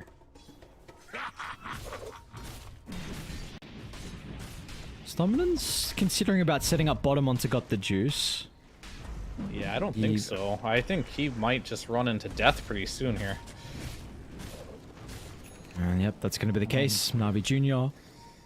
PMA, unfortunately, is going to get his blink cancelled, and now you have no tree as well to land the bushwhack's not going to matter though, so they will get the kill. I want to speak a little bit about the troll animization. Yeah. Got the juice. He had the scepter queued up, swapped it back to try and complete the Sanjin Yasha. Would you like him still to be considering the scepter maybe next item or even afterwards? We'll hold that thought. Oh, PMA just able to get him range of the buzzer to stop Dendy's TP out. Oh yeah, to answer your question, I think this is a really good Scepter game. There's a lot of things. When you play versus Bat, you get to keep taking the sticky off. When you have the Sardar, you can take away the Corrosive Haze. All these options are good, but I'm not sure how much I like going for both, though. Sanjin Yasha and the Aghanim Scepter. It seems a little redundant, right? Like, why are you reducing the duration of these? Okay, they're going to sneak Roche real quick, though. And it looks like they'll be able to get out as well. They are. So that's a little good news. Yeah, but like, I don't see the point of like reducing the cooldown or the duration of these abilities while also removing them immediately, right? So I think it's kind of like one or the other. And he made this choice, especially when we're playing versus Lasso, right? Reducing the duration of Lasso by 20% is... it can make or break a fight. Because Troll is definitely one of those heroes that just needs to get his ultimate off. I'd consider going back for the BKB maybe for him. That way he has that get out of jail free card. So if he gets lassoed into the base, he can just press BKB and go ham, because there's a lot of stuns. Obviously, Luna has a magic damage as well, has a Lucent Beam, Tiny has a stun, Venge has a stun.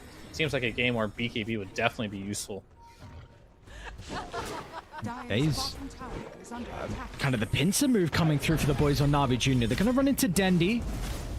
Luckily enough, at least for Bait, the Luna didn't run down to the low ground, so they didn't get a glimpse of focus. I would have loved to be able to take at least away the Ages. They might be able to get Mary as well, who's got the juice, along with Riddy's trying to catch up to the Vengeful Spirit. They'll be a little bit too late, though. It looks like it... Never mind, it's not even going to matter. What's to stop them from diving under a T2 tower when you've got someone like a Centaur with 2100 health to easily dive and tank it up? This is what I like to call when the games get like 20 minutes into the game and there's a 10k advantage for one team. This is called the whack-a-mole phases of the game. You just see it here on the map, you just run at them, you keep killing them, and unfortunately, I hate to say it, but like, not many teams have been able to deal with this. Like, every team that has been playing against the 10k deficit or they're getting ran at, they just desperately trying to rat, but eventually... Yeah, you don't see all the times where you dodge a gank, but you definitely see all the ones where you don't dodge the gank. And eventually, one of these ganks will connect if you continue to do this. And kills just give enough gold at this point, where it's worth it to just keep running at them over and over. Of course, you need to still farm, but you see this Aegis on the Luna, that's not stopping Na'Vi Jr.'s aggression whatsoever. They're just going to keep on running the train.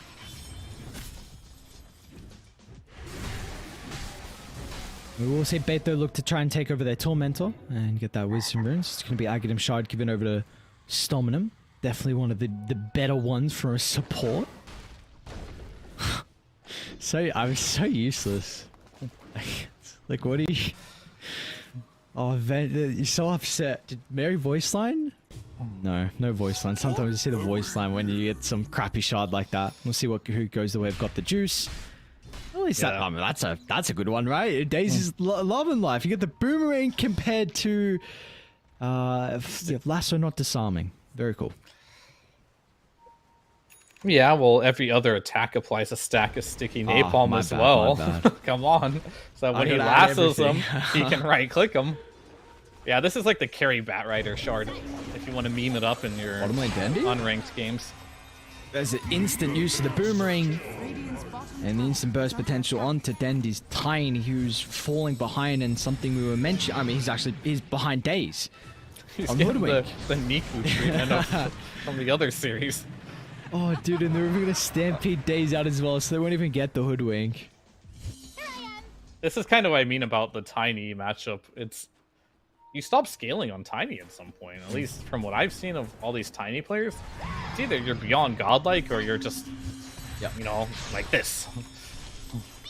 There's no in between. You either have an incredible game, or you feel very lackluster as, well, Dendy's going to be up in 5 seconds, and it looks like Na'Vi will pay their respects. They do have a really good ward if they maybe see an opportunity to double back, but of course focus with the Ages. Another 50 seconds. He is frontlining.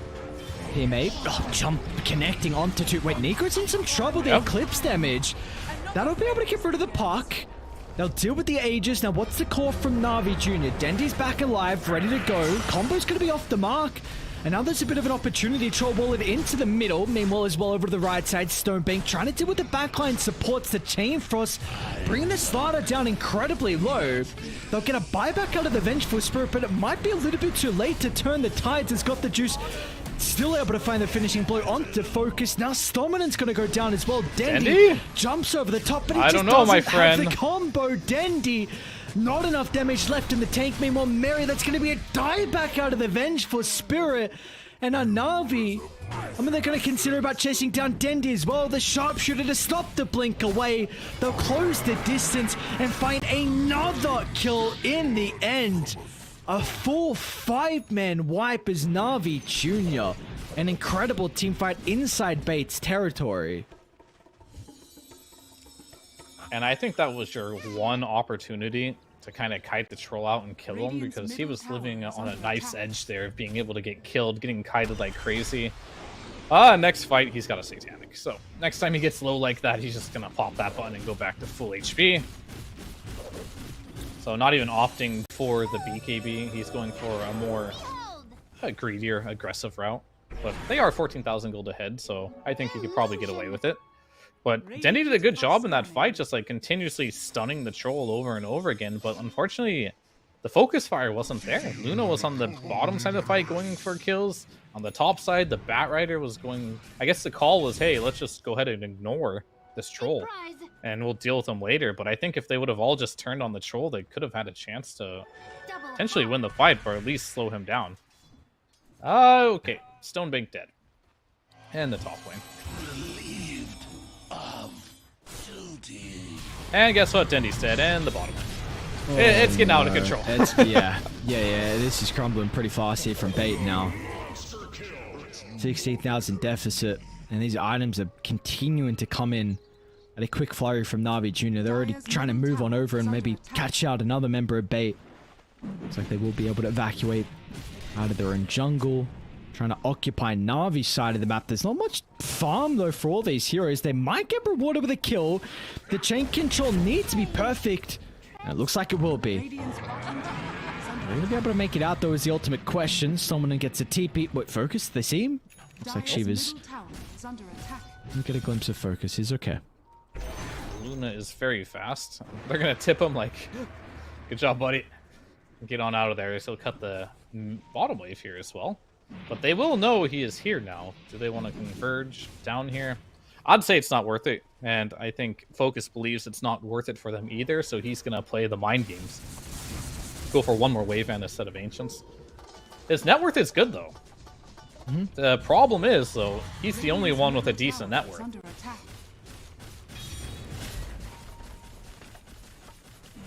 As, yeah.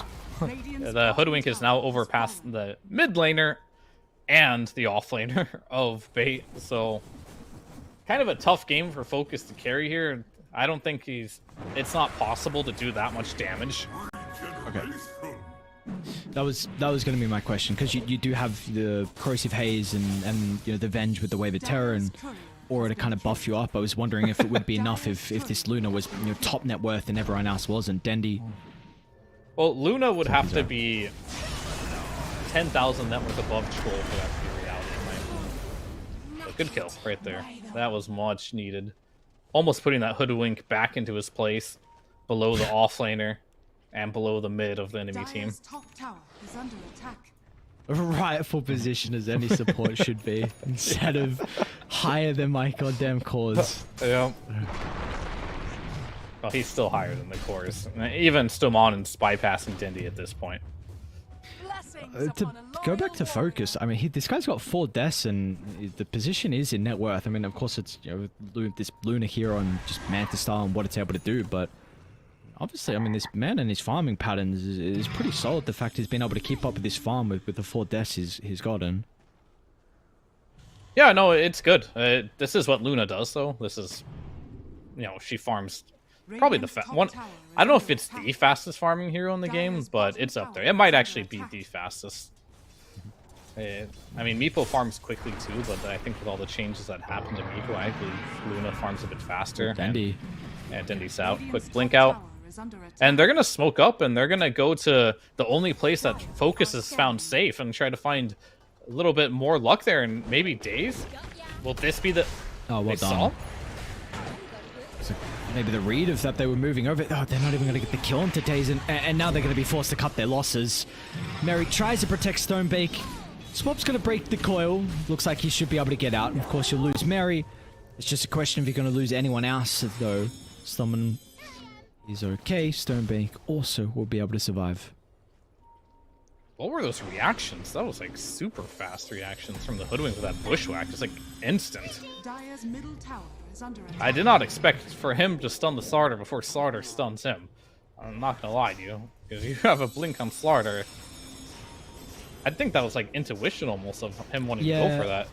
It kind of looked like it. He kind of just chucked it out with some crazy read from him. So, whatever he did an incredible job. And now you got Roche going on as well. But hang on a second. With the lasso back into the clips. Focus. Not going to have the damage nor the control. Maybe they will. Dendy comes in over the top. So they get the kill onto Nico. But of course, this is all their attention put on the different area, and that's going to enable the boys on Na'Vi Jr. to be able to get the second Roche. You have Aegis onto got the Juice, and now Cheese as well being held from PMA.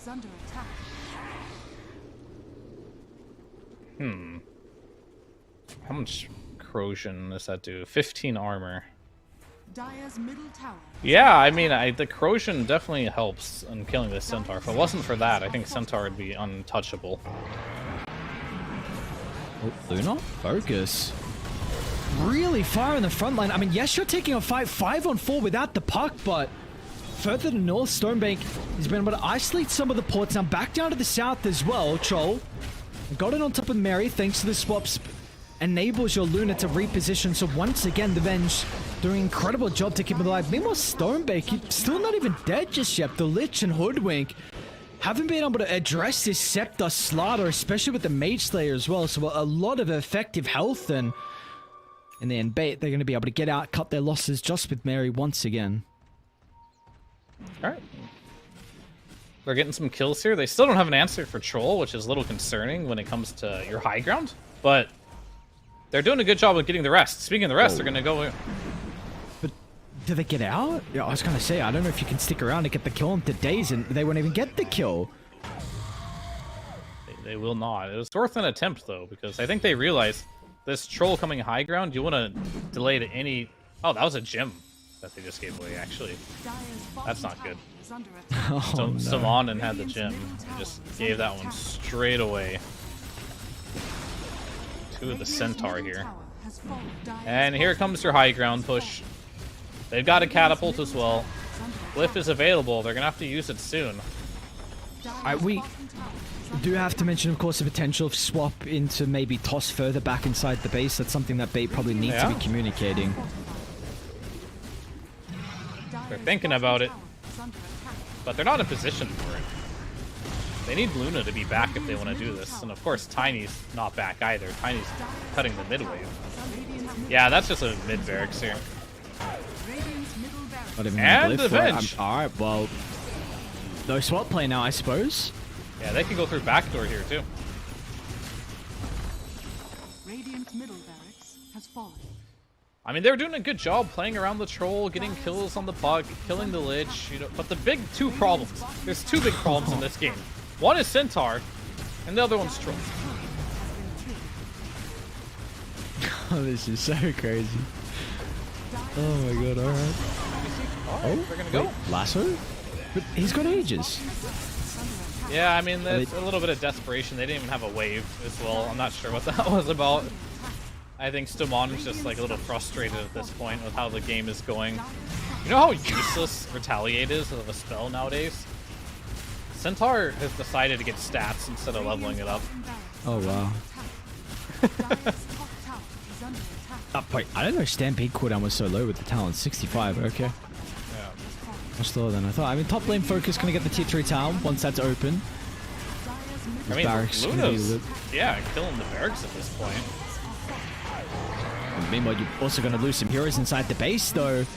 Swap, it's not gonna matter. Both these heroes are gonna end up going down. Casualties of war. They've got buybacks, but and now they're going top to deal with focus. He can BKB TPR. He's gonna have to make the call pretty surely on what he wants to do. He He's doesn't actually have gonna mana. bait the illusion. Alright, he does now.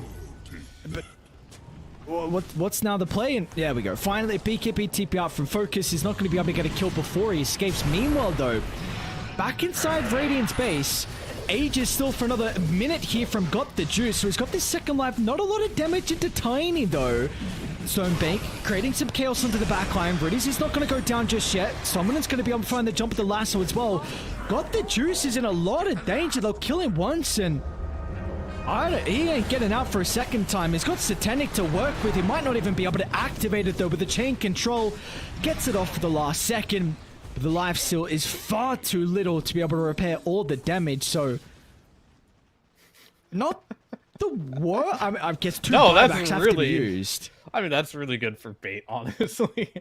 There's like no business they should have been getting a Rax while defending the Rax bottom. Like Navi Jr. kind of like that was a bit of a moment of what you would call indecisiveness and inexperience. Because guess what? Troll doesn't have buyback for 60 seconds. So they're just gonna march down this mid lane here. Centaur might have to buy back, and if they don't do either of those, they're gonna lose another set of barracks. Fortunately, you can't get megas because there is a tier 2 in the bot lane. But that was bizarre. That Troll is just staying down there while they TP 2 top, knowing they can't cancel this Luna's BKB TP out. I guess the inexperience getting the best of him at this point. one thing is you have the frost shield maybe to mitigate some of the damage. Riddies will be able to slow that push down. But yeah, these buildings are going to drop nonetheless. You're going to lose heroes. But the Hoodwink steps up to farm. Gives a freebie over. You've got no business being able to position here, especially against the Blink heroes. And now Riddies as well is going to go down. They're going to force some buybacks. They've got to use them, man. This Luna push is fast. PMA jump in. They should have the Stampede to be able to continue with the chase, especially with the coil as well. Niku is just going to be forced to try and assassinate with the Vengeful Spirit. It looks like everyone else from Bait will make it away. So both supports from Na'Vi have to use their buybacks. And we are in a very interesting position in this second game. Yeah, we sure are. Na'Vi Jr., unfortunate.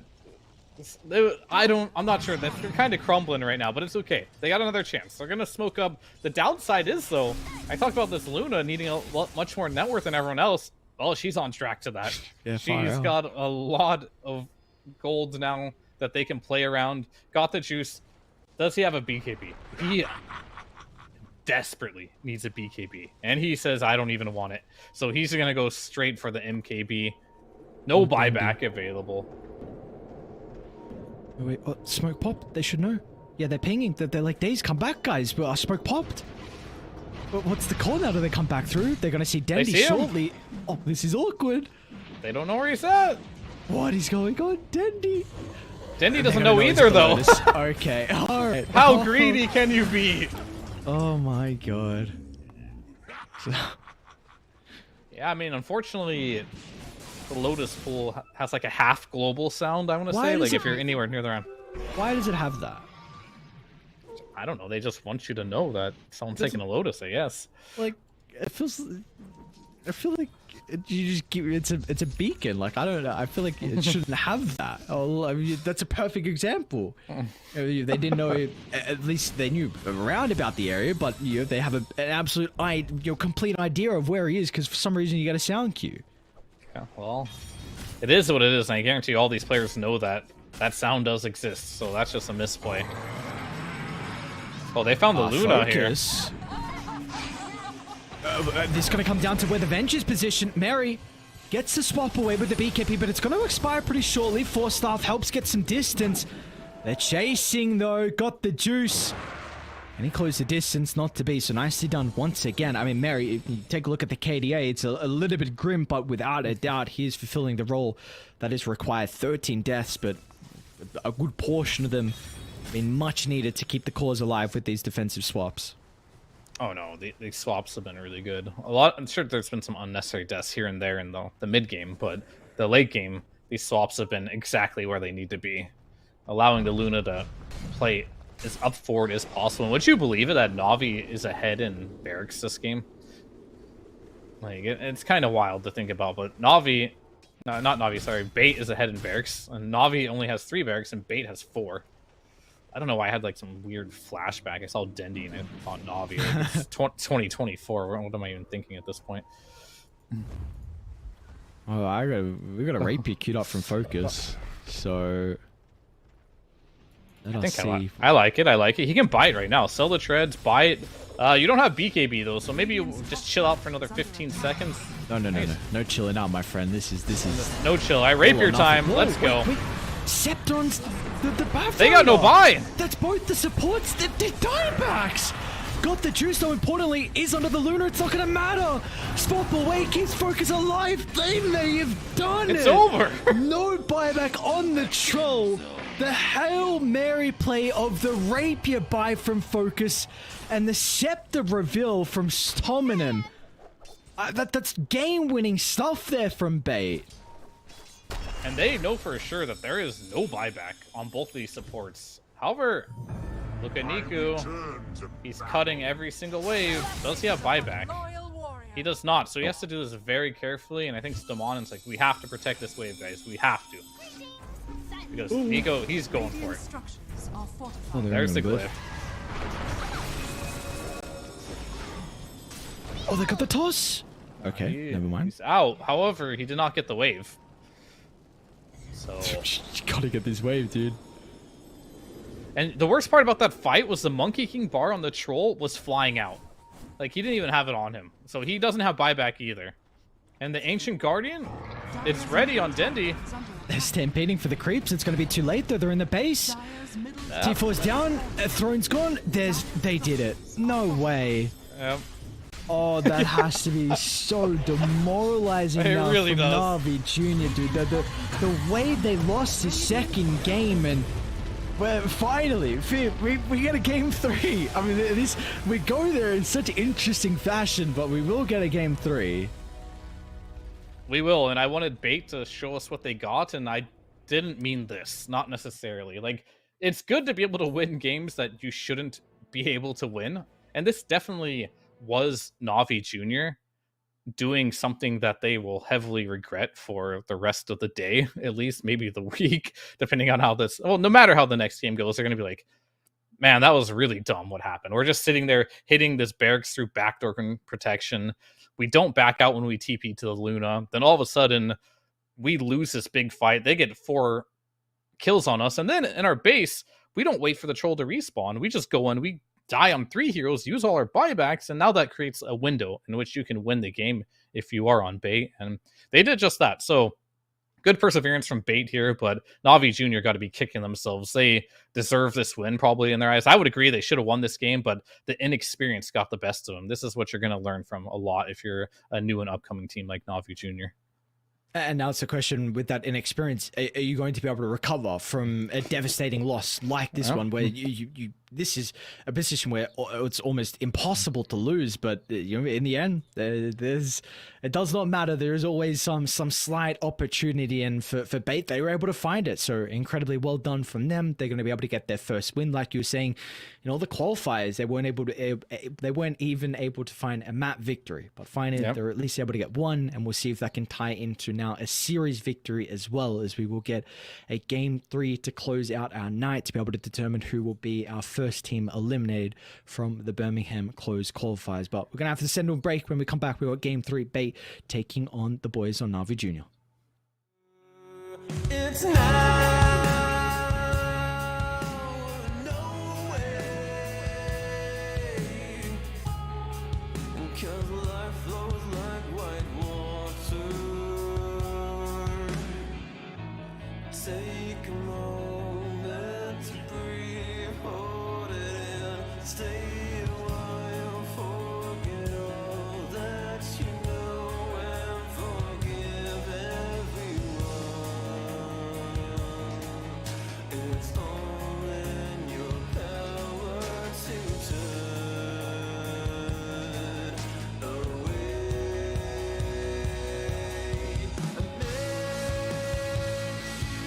I've been blinded, 'cause all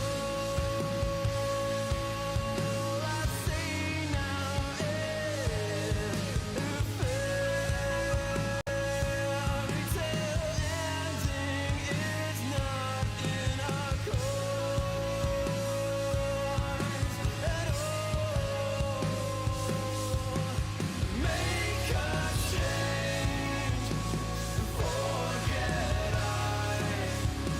wait for nothing, to death do I, 'cause I feel like a freight train is running over me.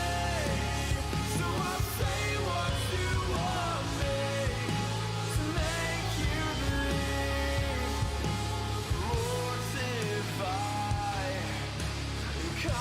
complicate, I'll wait by until it's too late. But I think that you know much better. Wait forever. My head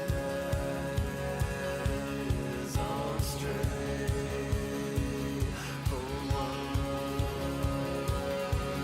and you will pay for it.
somehow the boys on Bay able to equal up our last series of the day, sending us to a third and deciding game here to close it out. So we'll see what we have in store for us. All they need was a couple of fights, a crazy rapier pickup from the Luna, as well as now I fear we're going to have to see what we have in store for us heading into the next game too. Is there anything in particular, again, you felt like game one overall wasn't particularly too much in regards to the draft? Maybe it was just a bit of a meat brew thing. We didn't see the meat brew in game two. Felt like a lot of it was maybe more playstyle dependent. How do we feel about this one though as well, now heading into this draft? Do we want to see some adaptations in particular?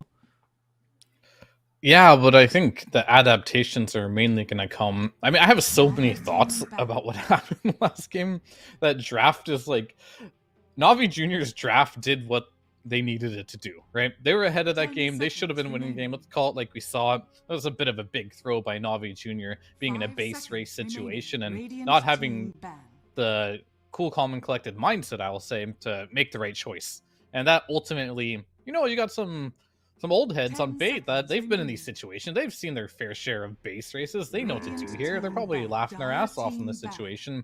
And unfortunately for Navi Junior, they crumbled in the situation of a base trading situation. So therefore, it just came down to Navi Junior getting picked apart and losing a game that they ultimately should have won. Draft-wise, I'm going to say that didn't really work out for Bait. Like they were pretty far behind. They didn't really win that game by having a better draft. The stars aligned. They had a couple good plays, and they got the win. And that's all you need in Dota. You need to get the win. But that is one of those wins I would consider just being grateful that you got it. It wasn't something you want to rely on. You don't want to play every game like that game. You need to make some adjustments. Game number one, game number two, early game, mid game, both did not go the way you want to do. Make some adjustments in this game. You can't rely on just winning games like you did in that last game.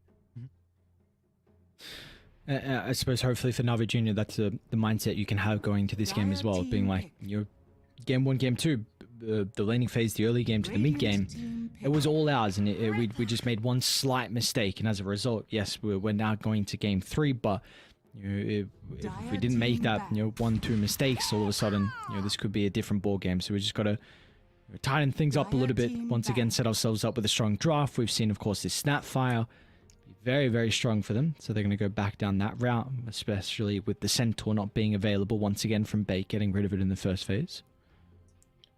Yeah, and more importantly here, this is going to be our first game 3 of all of the Western Europe qualifiers.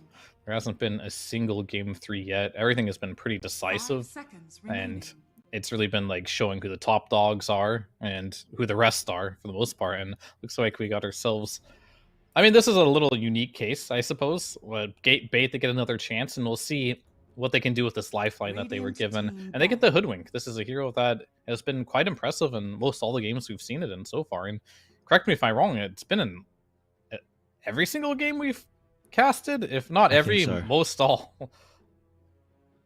Yeah, I'm pretty sure it's been in every single game. This hero is just it's done. Definitely top 3 supports at the moment. So without a doubt, there's a lot of value with being able to pick it up. You don't have to particularly have too many reasons on why you'd like a Hoodwink. Yeah, and I think one of the big reasons that it fits well with the popular offlaners. But we're going to see it in adaptation. Of course, we saw the Cheese Meeple pick last pick in the offlane. We saw the Slaughter last game, but the big 3, I'm going to call them the Timber, the Doom, and the Centaur, they're not going to be in the game this time around. So they're going to have to find some different type of heroes. And uncoincidentally, those are the heroes that the Hoodwink likes to lane with the most. Is there anything else that is like... you'll see a Mars every once in a while. Tide is situational, but I think those are the big ones. That was the one I was going to say, but he's, like you said, very situational. And Pudge, I guess, was the other one, right? Pudge is also pretty good in that offlane situation. Oh, Magnus. That was it. Sure. Magnus is still in the pool. That hero is quite good, but there's something about a Magnus, man. It's just... it's either you play it or you don't. And that's kind of how it goes for a lot of these offlaners. It's like, you're either a really good Magnus player and you got your stuff down, or you don't want to pull it out now because you don't feel like you're ready. And that hero needs a lot of practice to look good, because there's a lot of cool things you can do with the hero.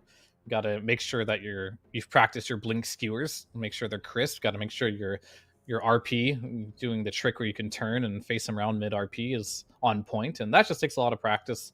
So the good mag teams, they'll pick that first pick. They don't really care. The ones that aren't so confident, it's pretty obvious in the draft. All the good offlaners are banned that anyone can play, and you're still not picking the Magnus. Means you probably don't have someone that's really confident on that Magnus right now. And we're going to see the puck as a response to the Storm Spirit. A little interesting to see Storm come out that early, because it's not like Storm's good versus Lion, right? Lion is a hero that generally is good versus Storm. Sure, it's good versus Snap, and then you're counterpicking yourself on top of it, so you're playing Storm versus Lion Puck. That's already enough reason to say this game should be hard in theory for Storm Spirit. And add a Night Stalker, so this is a rough Storm game. Yeah, have fun. I mean, now, of course, you're probably going to save... You're going to look for focuses here later on, but now you are still going to be considering about a strong laner up against a Night Stalker. Overall, of course, some of his weaknesses have been in the lanes. Yeah, I mean, you played TA before. TA, Sven, Alchemist is fine. I think TA makes the most sense if I'm looking at it that way. I mean, you could play Monkey King if you want, but I think that's just only a lane counter. Ursa, same story. Those heroes don't really like playing against that. So TB is also good, but not against Lion. Yeah, I think I'm pretty sold on the two I just mentioned there. Sven, TA look like really good options.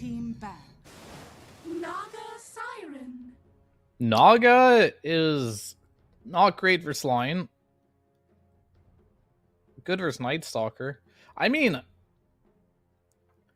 yeah, it works. It works. I'm just always afraid of Naga. I feel like I don't respect Naga as much as I should have potentially. We'll see after this game, but it's definitely not a free Naga game because you're going to be playing against a carry, which is either going to be Troll or it's going to be Medusa or some of the good ones as well. What else can we do? They could potentially run a Sven if they want to. You have some options here that are good versus Naga throughout the game. And you're playing versus a Lion and a Snap who have a lot of AoE. Puck has a decent amount too. Good thing about Naga against Puck, though, is you do build an Orchid, so that is a threat for the Puck until he gets that Yules. And there goes the Troll. That one was like a no-brainer for me, as heroes that you do need to get removed. Dusa is really good against Naga. It could be good in this particular game as well. However, do you feel confident in picking the hero? That is going to be the question of the day here. We do get to see the matchup right for Na'Vi Jr., as I think Bait has to show it. So that'll also reveal a lot on which route they want to go. What are some of the flaws with the Bait draft that you need to cover with the last pick off lane? I mean, their lineup's pretty well rounded. I think a little more team fight could be nice. I think that's like pretty much it. Like maybe some team fight. You just need something that can lane with Hoodwink though that has lane pressure. You don't want to make sure you want to stop the enemy carry from having a good laning stage. We saw the Centaur Hoodwink last game just completely destroy the opposite lane, right? Like that Luna just couldn't lane. So ideally you want to be in a situation where you just have lane synergy to the point where no matter what they pick here, you have a chance to win the lane with your off lane. But yeah, looking at other heroes that they can play versus a Naga in a game like this. I mean, Sven, if it's a good game for it, would be fine. I already mentioned the Medusa. Pudge is banned. That would have been really good. Alchemist could be fine. Just got banned. Unlucky. And yeah, that's pretty much it for me. I mean, maybe some PL if you want to go that route if it's a good game for it. Radiant team pick.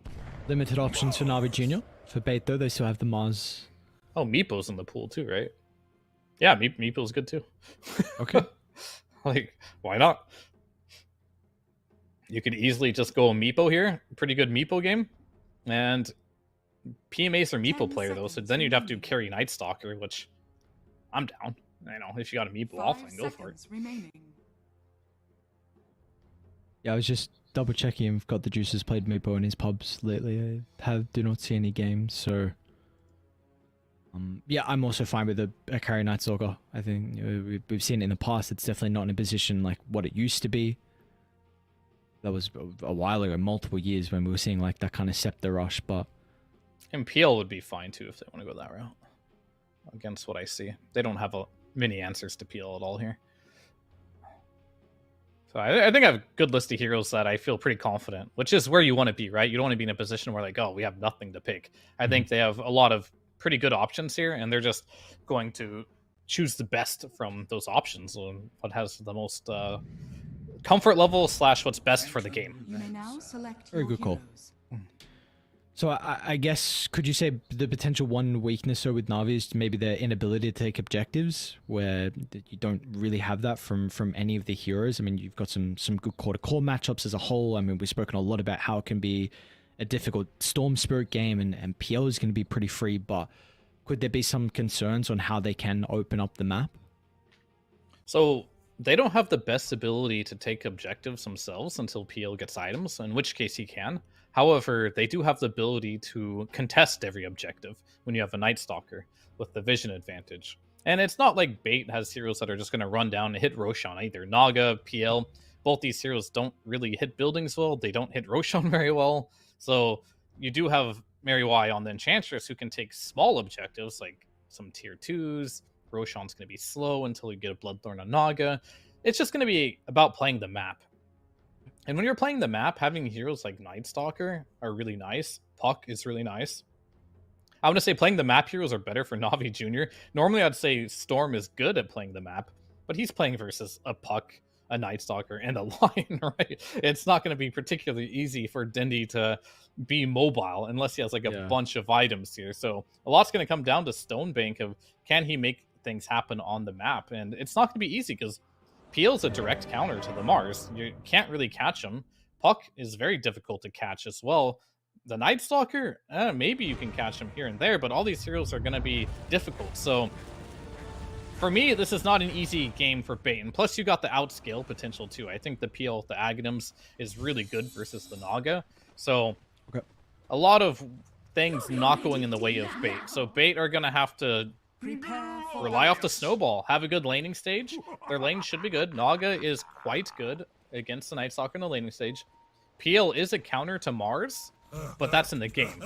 The laning stage is still pretty annoying for PL in all cases. The hero's generally weak in the laning stage. So your lane should go pretty well if you're on the side of Bait, just based off of your draft. And you got to turn that into a snowball. Okay. Well, let's see if they're going to be able to do that for the boys on Bait. Na'Vi. A aggressive smoke once again from them, going to be deep inside. So they do have full vision of how they would look to try and set up this team fight. And they're going to be rewarded thanks to the ward on the cliff. They'll get first blood. It's going to be PMA that finds it too. So, I mean, you were just mentioning that, this could be, a bit of a difficult lane here for the Night Stalker. Now he's going to have 370 gold, and it's going to be a Wraith Band that he's actually looking to go for instead. And we were talking about how difficult of a game this is for a Storm Spirit. Yeah, it just gets harder there too. So I really wonder on what the build is going to be from Dendi. I know you mentioned just before with the items that we can see out of focus, how Orchid is one of the common for him and very good versus the Puck. We know Storm has always been pretty heavily countered from the Puck. The times I've been more impressed by this matchup when Storm's been able to play it is when he actually just goes Orchid first and shies away from the Witchblade into whatever it wants to be, Kai Sanj, etc, etc. I've been very impressed on the Storm's actually been. I think mainly it was actually like Kiritaka. I've seen some games where he's been Storm versus Puck and has got an Orchid and has actually snowballed that matchup. So let's see if this is something Dendi wants to consider. It's very volatile, and again, like you said, the Naga is going to go for it anyway, so maybe there could be some redundancy with this, but I'm intrigued on what the build's going to be for Dendi. Yeah, there's not a lot of itemization you can do. Like, the best defense is good offense, you know what they say. I think this might be one of those matchups where it makes a lot of sense. The other option is you just go for a Witchblade into BKB. And you just need to get that BKB. I think you need a BKB pretty early in this game. The BKB negates you from a lot of stuff in this game as a Storm Spirit. I don't think you go for it first item, so maybe a transition item into BKB, whether that's an Orchid, whether it's the Witchblade, whether it's a Kaya or something. Who knows, but the sooner I see this BKB online for Dendi, the better I'm going to feel about how his game is looking. Yeah, without a doubt. Without a doubt, we're going to see, how everyone else is going to look to itemize as well. When Stonebank's going to be able to get, that Blink BKB. We've also seen some Marses kind of dabble into the Vlads, game dependent, even seen some attempting to go for like the Mage Slayer as well, but are you just happy with kind of that cookie cutter Blink BKB from Stonebank? You don't really want to see him deter into anything else? I think it depends on how Dendi's game is going. I mean, I kind of want him to just get tanky. And Got the Juice is playing with the bottom lane. What? Well, I guess you guys didn't see that on camera, but Got the Juice used his W, microed away like one of the illusions, and just was completely AFK with the other two. And Simonin actually chased that illusion to right click it. It was just funny to watch. Nothing special there. But to answer your question, I've also seen some Mars go for the Vlads and Mage Slayer before getting a Blink Dagger, but obviously that's going to be on the greedier side if you do want to go that route. I'm okay with either of them. I think as long as like you're just making the right rotations, you're keeping up in farm, it's fine to go one or the other or both. But first item Blink, to me, always kind of feels a little bit bad, because even if you do get one kill, you just kind of stop scaling. And Dota isn't a game. The map is too big where you can just like continuously keep getting kills with one Blink Dagger.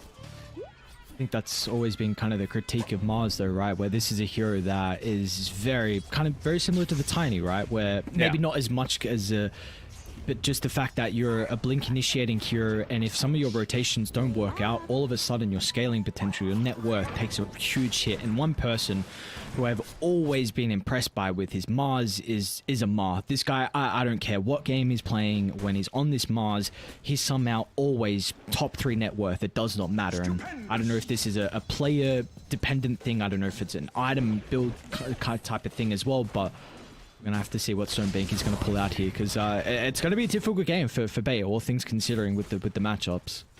And it's definitely a player thing. If you look at players like Amar, he puts a lot of emphasis on the laning stage, and he puts a lot of emphasis on his scaling.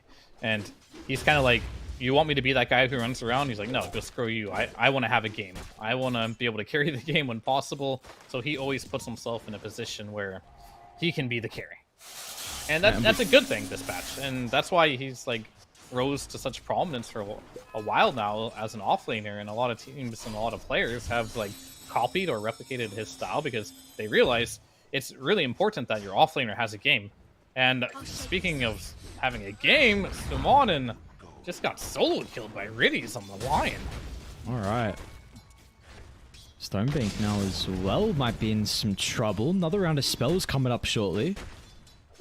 With that kill going on, I was just paying attention to top lane. Was very impressed with the micro usage out of the illusions from the Naga Siren. You would have Mary just with the enchant slowing down the Snapfire, and then Focus would just send a couple of illusions over to the Snap just to help out with some of the harassment. So that's going to force Daze to make a trip all the way back to base to fill up on the resources. I want to put a quick highlight on this Night Stalker's item build. This is a man that does not want to lose the laning stage. 2 Wraithbrands, 1 Bracer already. He realizes this lane is going to be difficult, and he is building items to make it so he can survive it. And guess what? He is surviving it. In fact, I think he just won the lane. It is nighttime now. He had even net worth. Now Naga doesn't feel confident going here. Mary Y is going to go to the mid lane and try and harass Nico a little bit. He doesn't really look at mid lane very much, but it looks like Dendi has taken the better end of this trade. If you do end up using Ward here, you could be in trouble.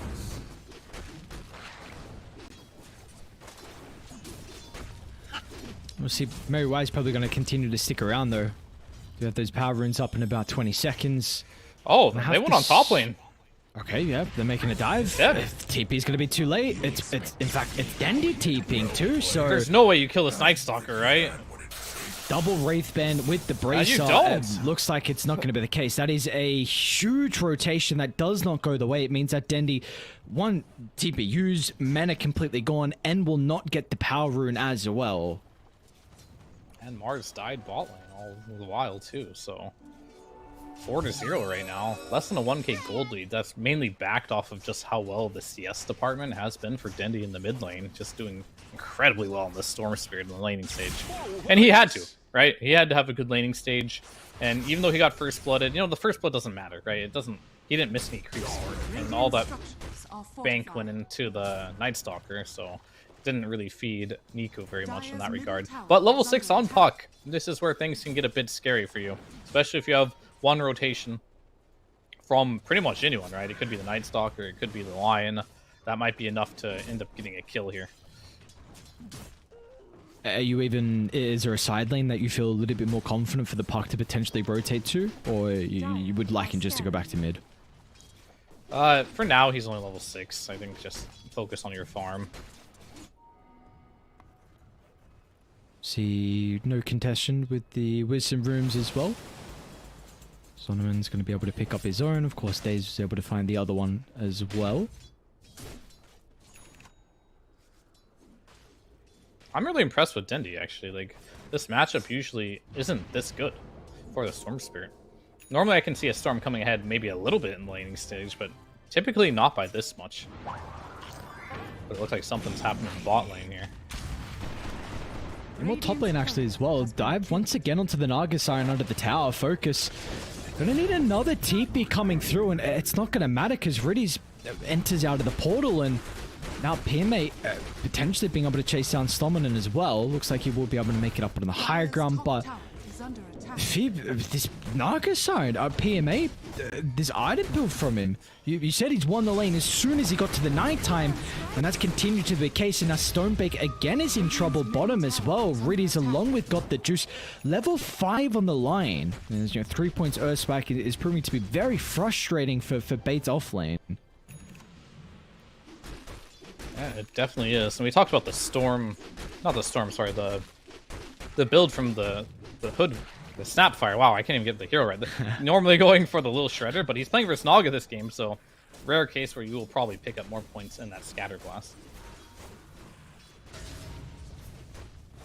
Where'd the power ring go? Okay, Niku got it. Activated the Arcane already, looking to move over towards that top side of the map too. Bottom lane. And Puck's actually going to want to try and TP down. Now, doesn't have the greatest resources. Should eventually still be able to catch up the Stone Bank. They got him. And that they do indeed, so... And that's at the tail end of that Arcane Rune too, so that coil was used with the Arcane Rune cooldown. Feels good. Radiant's middle tower Feels very is under good. attack. Only thing that might not too feel good is the fact that Beta are kind of setting up a trap for this Puck to path his way back over to the mid lane. Looks like Niku's been able to read this, potentially thanks to the Observe Ward around mid. We do see Daze getting some much needed solo experience as well. Bottom. Where are you going? Some Pokemon took up the juice. Nothing too crazy. Nature attend us. Oh, Niku actually. Hang on. Summonen's dead. Alright. Wow. Short-lived creatures. Okay, that's under a ward with 4 heroes there, by the way. And they get a freebie. I think they were indecisive of should they be going or not, and honestly, they should have went. Dendi didn't realize, or maybe he didn't have enough mana. Well, he had 10 wand. I think he did. I don't think they realized that the cooldown for the W of Peel was on cooldown. And he could have easily got that kill. He may have died for it. But either way, that is indecisiveness. Niku. Nice dodge of the bushwhack's going to be able to get out. And he's going to be pretty cautious, man. The supports both have their level 6. Of course, it's not going to be under threat at the moment. But the fact that you have some really big ultimates for Na'Vi Jr. to work with, that I'd like to see smoke. And they're going to look to do that straight away. Down to bottom, they want to try and move.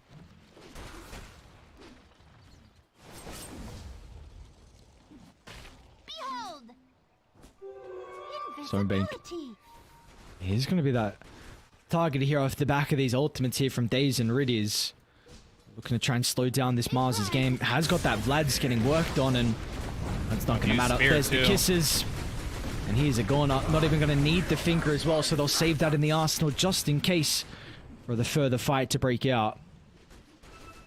Yeah, and that feels really good for Peel. We talked about how good Peel is this game.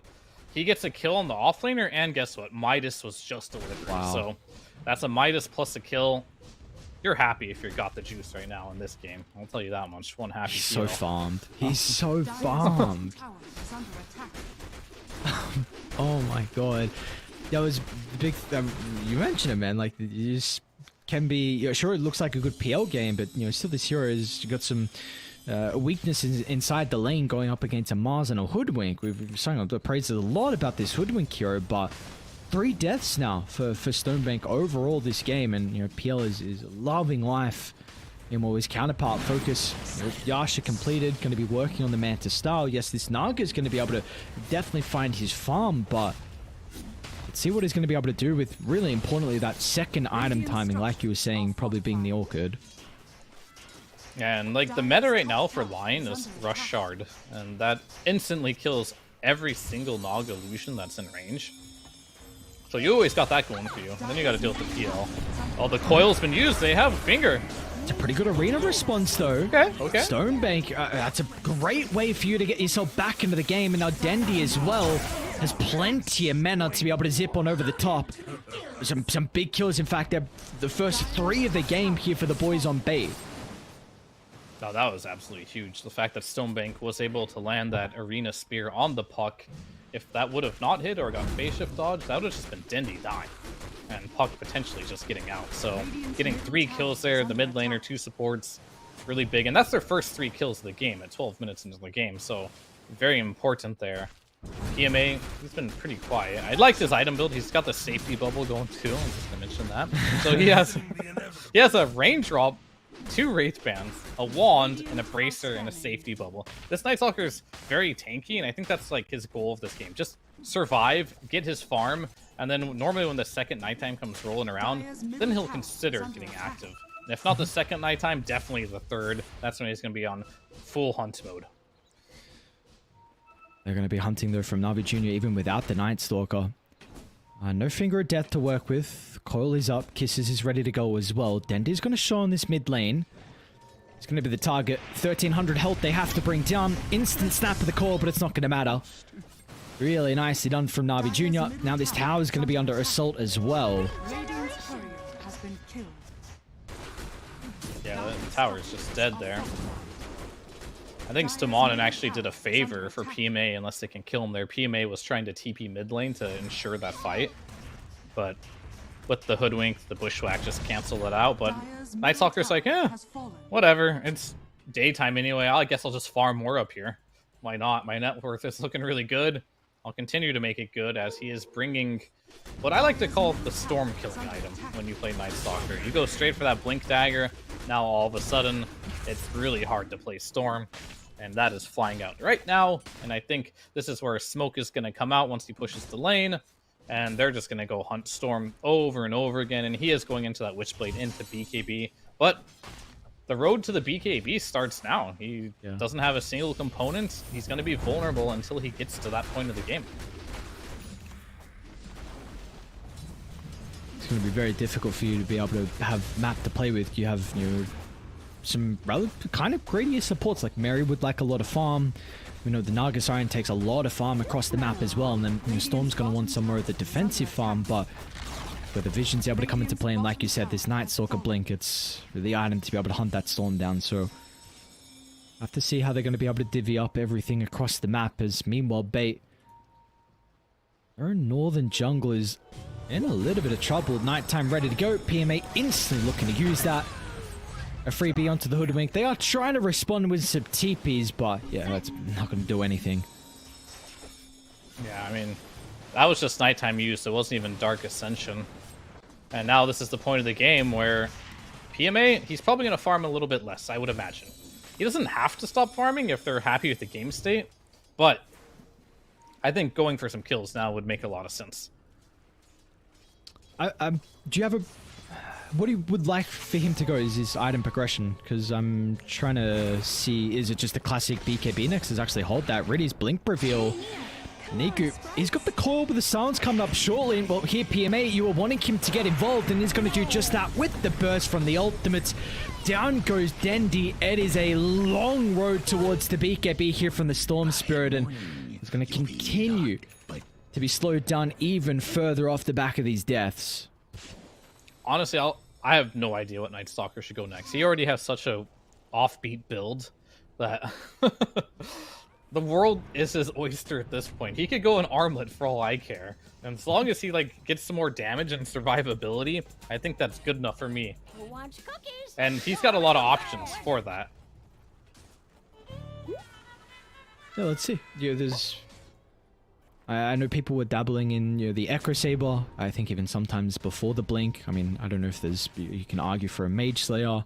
Ag Shard has always been one of the nice things for the Night Stalker. I don't know if you go that second item though. There's a lot, like you're saying, there's a lot of things that PMA would be considering here at the moment. But importantly, just look how aggressive Na'Vi Jr. are posturing at the moment.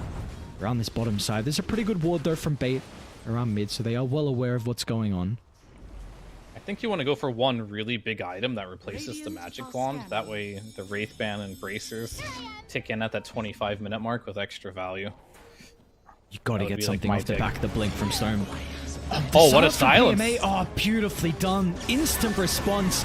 That's gonna stop the spear. And now Dandy, he zipped into the silence. Now the Hex is gonna be able as well. If they got the damage, Dandy is gonna go down. Focus. He needs to turn the tides, and he will be able to do just that. Bait was almost looking disastrous with the instant stance to prevent Stonebrink's follow-up, but in the end, they get some much-needed kills. One onto the Puck and one onto the Night Stalker. Na'Vi Jr., they're not done just yet, though. Got the juice. First real fight that he's going to look to get involved in. Pre-Diffuser Blade. Looks like Mary White making work for it, but luckily enough, there's a sentry placed up on the high ground to help out. Not a bad fight, with all things considered. It's just the only problem with that fight was that was without PL. If PL's there, then all of a sudden that silence will result into damage. And I guess, was the cooldown on Snapfire ult or something? They did not have damage to kill this Mars in time. And that's the reason why that fight kind of just like reversed on them a little bit. So good rotations there to make that happen. They still have a PL problem they have to deal with, but other than that, all is good so far. Stonebank, he's kept his farm up. He's doing pretty well on this Mars, having some good arenas. The Naga Siren getting really close. Pretty much has the Orchid now. Just going to finish that off in the Courier in a minute here. And then now you can start getting active. The only problem is the timing for Naga getting active is going to pretty much coincide with the time the PL is going to start getting active. So we'll see which of these carries is going to have more of an impact here on these next couple engagements. Another smoke from Bait. Summoning along with Stonebank, looking to try and connect down bottom with Mary Y. And Dandy currently showing the lane. Radiant have a pretty good observed one on the cliff. PMA pops the smoke and is actually going to be able to turn with the help of the kisses. Now Nico as well. Instant activation out of the haste. And they smoke this time from Bait. It's not going to work out. That's a big kill too. Like, Dendy's been struggling a bit, as he should in this game, and Stonebank has been the one having a good game. And when you just die like that, you're putting yourself in a position where your game is getting worse and worse. So it seemed like it just won Mars' death, but unfortunately with the draft and how it is, this Mars death does mean a lot.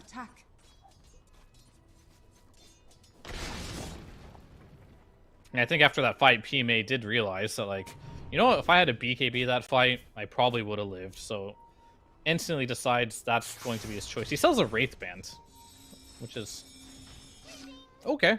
He feels like he needs the mana, and the Magic Wand is the only way he can get mana in this game. So gets rid of the Wraith Band. I probably would have got rid of the Bracer, maybe, in hindsight, but at the end of the day, it doesn't really matter too much. BKB will help him be survivable. It's not going to help him a lot with his damage, but you know what they say: if you're alive, you can do more damage. A lot more space as well for some of the other heroes like the Puck, like this Diffuser Blade now from the Phantom Lancer too. So see what the call is going to be. 2,000 net worth lead. Another even game, thankfully. You know, in our, like we said, first, second series, every single game there was very one-sided. Even game one of this series as well was very, very dominant for Na'Vi Jr.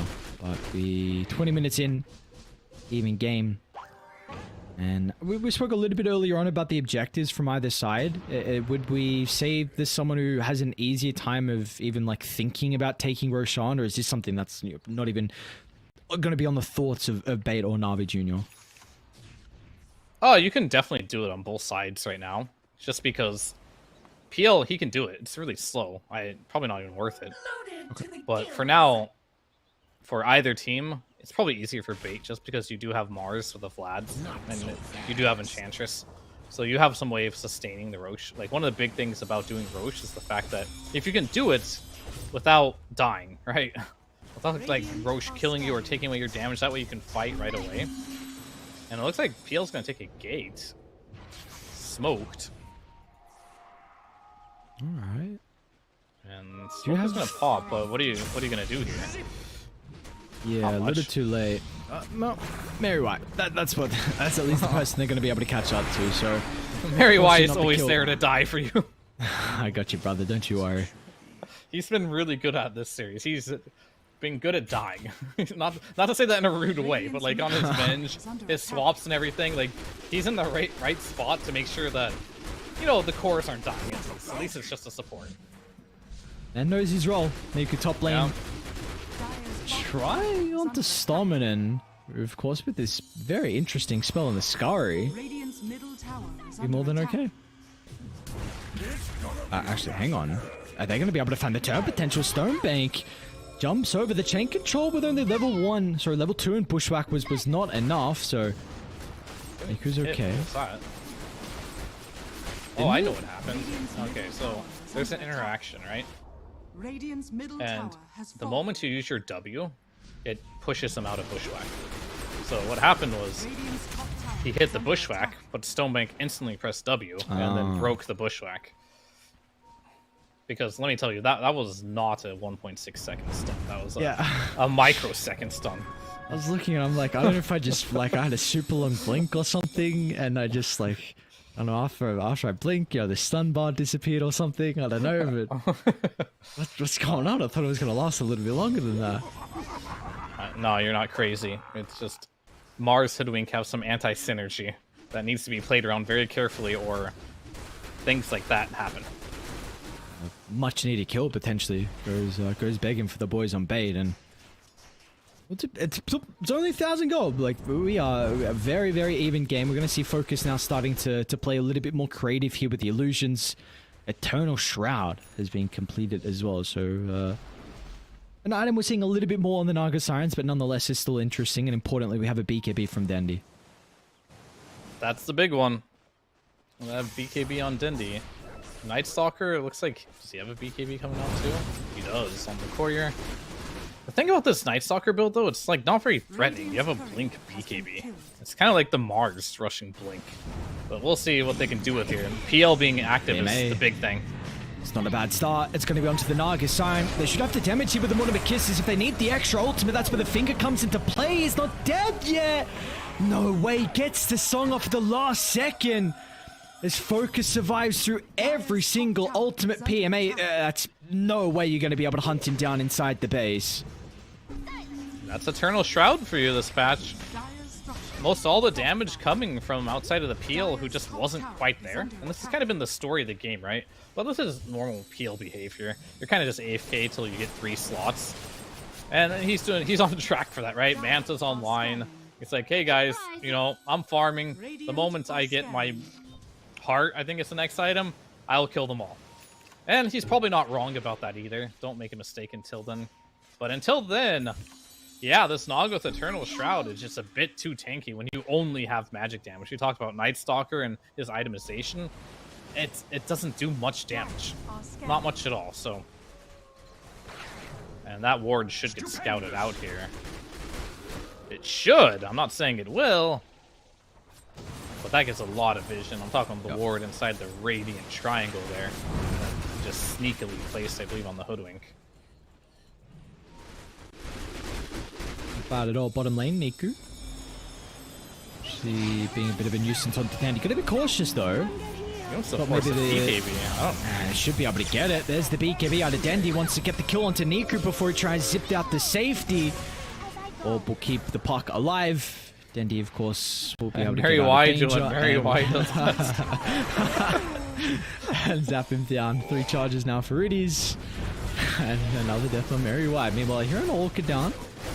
Mid lane, it's onto the Phantom Lancer, and yeah, he's okay. Actually, they're looking for a turnaround. Song No song. still on cooldown for 20 seconds, and he's not going to be able to escape as a result of this. So finally, we got a big kill, and it's going to be picked up from Na'Vi Jr. onto the carry on bait. Dire's middle tower is under attack. That's pretty much got the Juice's debut fight since the laning stage, right? And this is where he's going to start gaining a lot more confidence in this game. Like, all right, we just killed the Naga. I'm on my way to Heart. Mino on the top lane. We're going to chase down the Hoodwink.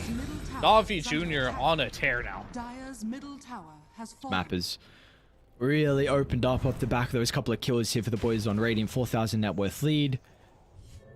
Should be able to deal with some of their objectives too. We'll see what the call is going to be. I mean, Coil's back up. Finger 30-second cooldown. The big one, of course, that Dark Ascension being used for the kill onto the Hoodwink. But what would we like to see from Baker? Still, it's been a little bit more reactionary from them. We haven't really seen them trying to make too many aggressive plays. Do you want to see that change? I want them to finish this Bloodthorn on the Naga and wait for daytime. And then once that happens, I think you force a fight at Roche with your vision. But will they let you get to that Roshan before they do it themselves at night? Oh, That's the PMA. question. Okay, yeah, that's... You're jumping a couple of heroes, you're going to have to pop a BKB here. You do have Na'Vi behind. Alright, they're smoking Andy? up here. I was going to say, it's not with the team. He's going to TP in, though. Be able to be ready for this team fight.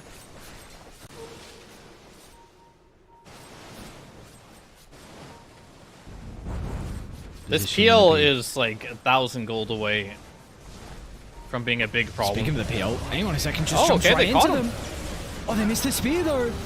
Is that going to cost them in the end? Because PL is surviving through a lot of the damage. Still stuck inside the middle. They're going to be able to try and catch the real PL.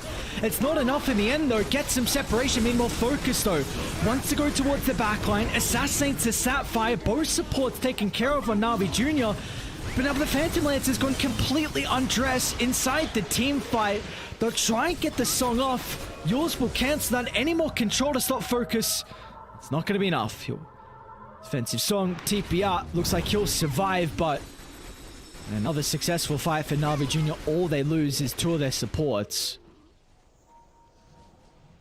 It was a very close attempt on the peel, but like, it doesn't get much better than that in my eyes. You find the peel.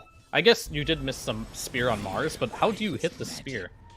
It's so hard because you can hit two illusions with the shard, right? And there's just so many illusions that getting the real PL is almost unrealistic. And I don't know if you're going to get a better chance than that one. And even if you get him... Oh, here's the big problem. Heart is now online. And on top of that, I think we're going to get another neutral item on the next Midas cast here by Got the Juice. Which, surely he wants to cast at some point. Invisibility.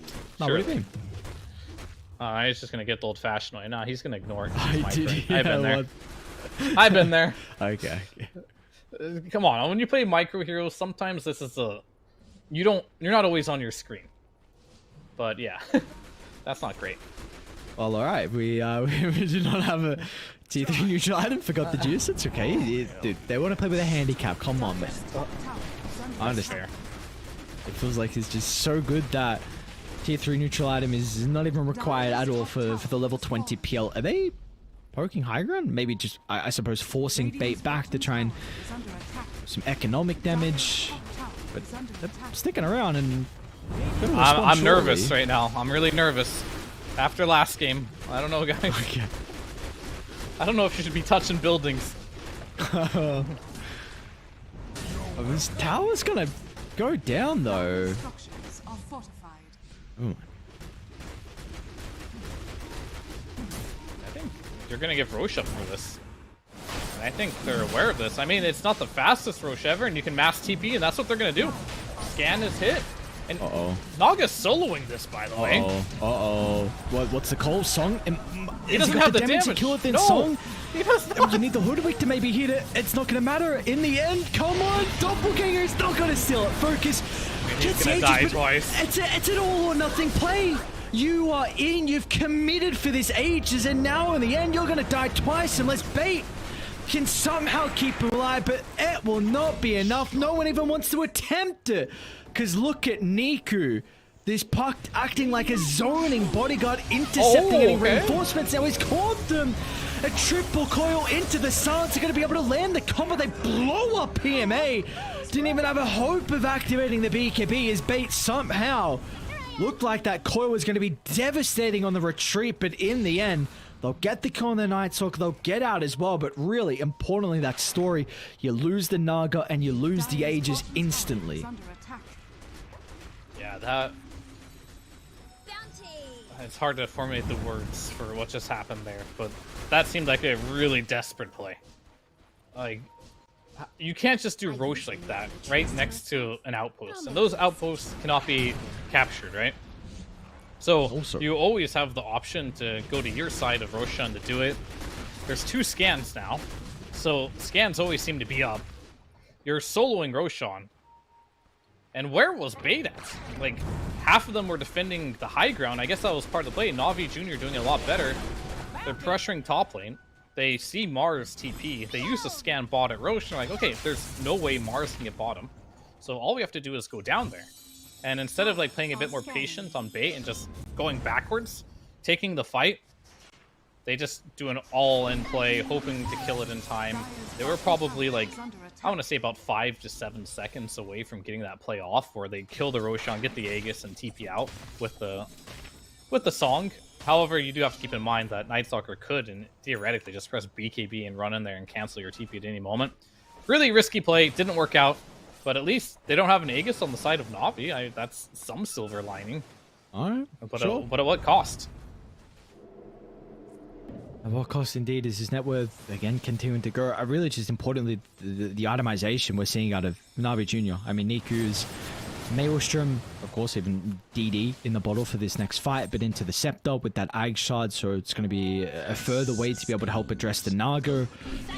Illusion spam, and PMA is almost Shivas, so they are purely itemizing to really minimize the effectiveness out of focus inside these fights now. Did you also cover the fact that PL just finished a butterfly? No, I did not. Yeah, alright, he's got butter now too. So you're ready to go. You're knocking on high ground. We saw that they did it prior, and you still got Glyph on cooldown for a minute 40.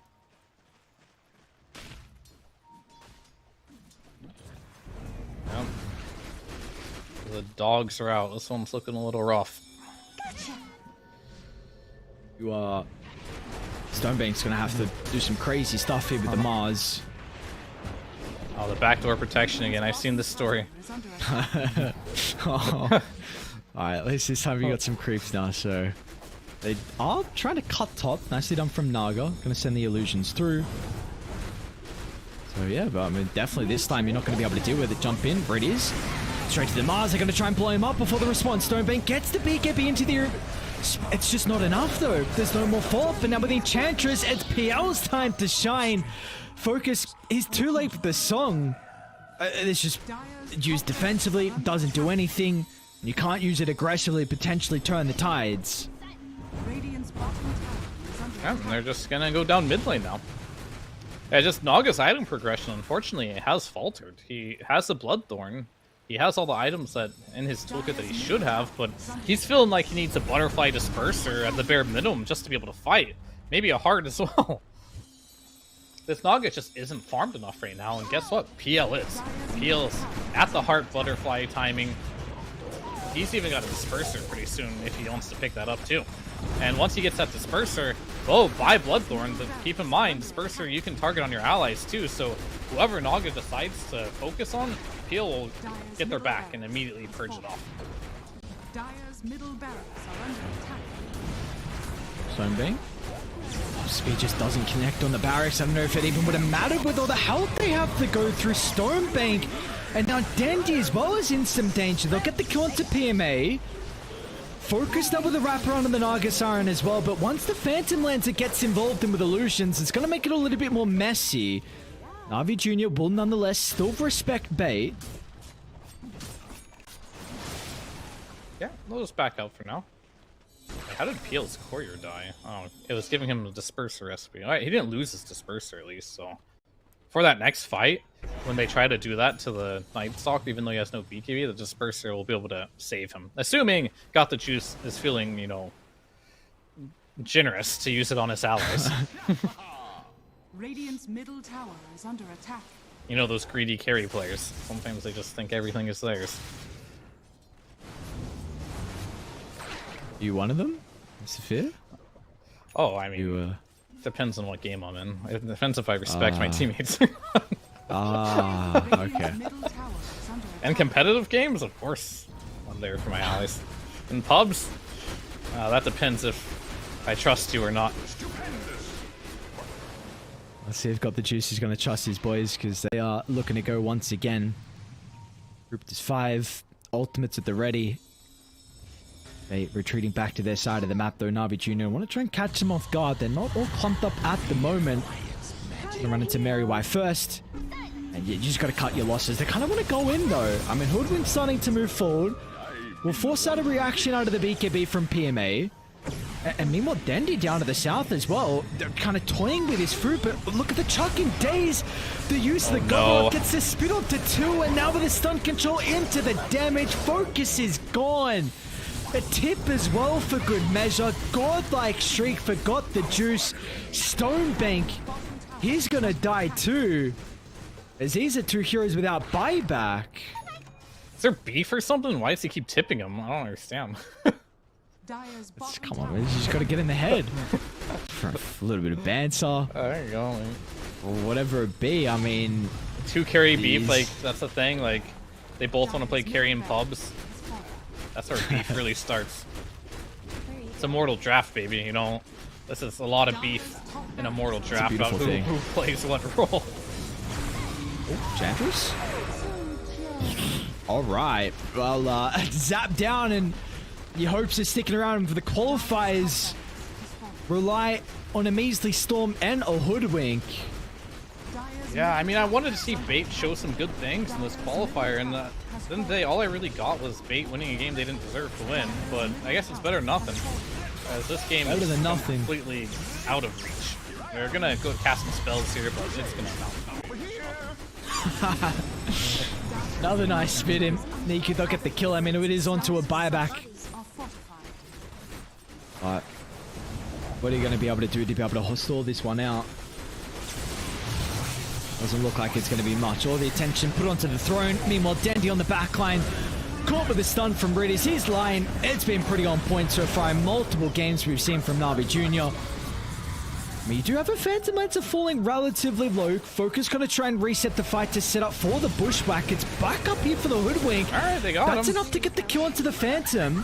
But now it means that Niku is got a free fight, and with the Scepter out on the coil, all of the AoE damage, they get ripped apart. They've got some buyback gold to work with, and that'll enable Focus to be able to get the rebuttal into the triple kill, but it is a costly defense from Dyer.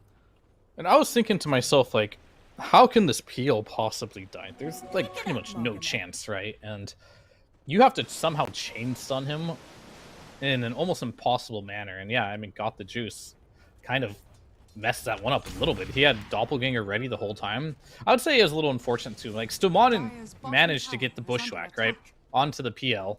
And then after the very last second of the stun of the Bushwhack, Mars hit him with an Arena Spear without getting the Doppelganger, without getting the Manta off. And then after that, he got, like, chain stunned by the Storm. So everything that could have went bad for Got the Juice there had to happen. And the stars had to align, too. Like, you had to perfectly chain stun him for that to happen. The odds of that happening again, I feel like are pretty low, especially because Doppelganger does break the tree. So I think next time going into this fight, Got the Juice is probably going to have to focus using his Doppelganger on the Hoodwink tree when he sees it, instead of saving it for so long. Because that's, well, not the only form of control that you do have for Bait, but that's going to be the big one. The other big one is, of course, going to be this, you know, Aghanims that's going to come for Dendy. If he gets that one, that's going to be another good form of control. And in fact, if he does get that, an Aghanim's pull into a Bushwhack could be a really potent combination. Radiant are scanning. Soon the issue is how long it's going to be able to take Dendy to be able to get this item, and unfortunately for them, halfway, Bush. right? Not going to have it for this fight, though, which is the all-important one, though, right? Roche up in 5 seconds, and Navi Jr. 5-man lineup ready to go. Yeah, he decided to make a pit stop for the Pharasma over the Aghanim. Versus Appeal? It's hard to say if that's the right play or not, but it's the play he went for. We'll see if it pays off. Focus. Continue to go down to the south, would have run directly into Navi Jr. What do you know? Mary Wise away from the team, but no one's going to run over the secret shop. They will lose this area down bottom, but I don't know if they're even thinking about controlling it with the large deficit they have. Radiant's middle tower is under attack. Right. I hate to say it, you know, but like, we're in a late game situation, base trading. Can Navi make the right choice here? Radiant's I hope structures that they're are cool, calm, and collected about this one. Radiant's middle tower Should be straightforward. First You get the strike. Aegis and you go back and defend your base. Real Come clear-cut back now. stuff. Focus. Radiant's middle Ooh, barracks are under they got him though. That's the call. You might need to just song, because now with the ultimate out of Nightstalker, he will close the distance. Speed gives him some separation. It's not going to matter in the end, but the BKBs to get themselves away. Spit, no way. Okay, I mean, PMA would have got him anyway. I mean, well, at least to get Riddy's closer towards the hoodwink. So Stolen continued to be chased down. PMA will easily be able to gap close. No buy. And these are kills on the supports that have no buyback.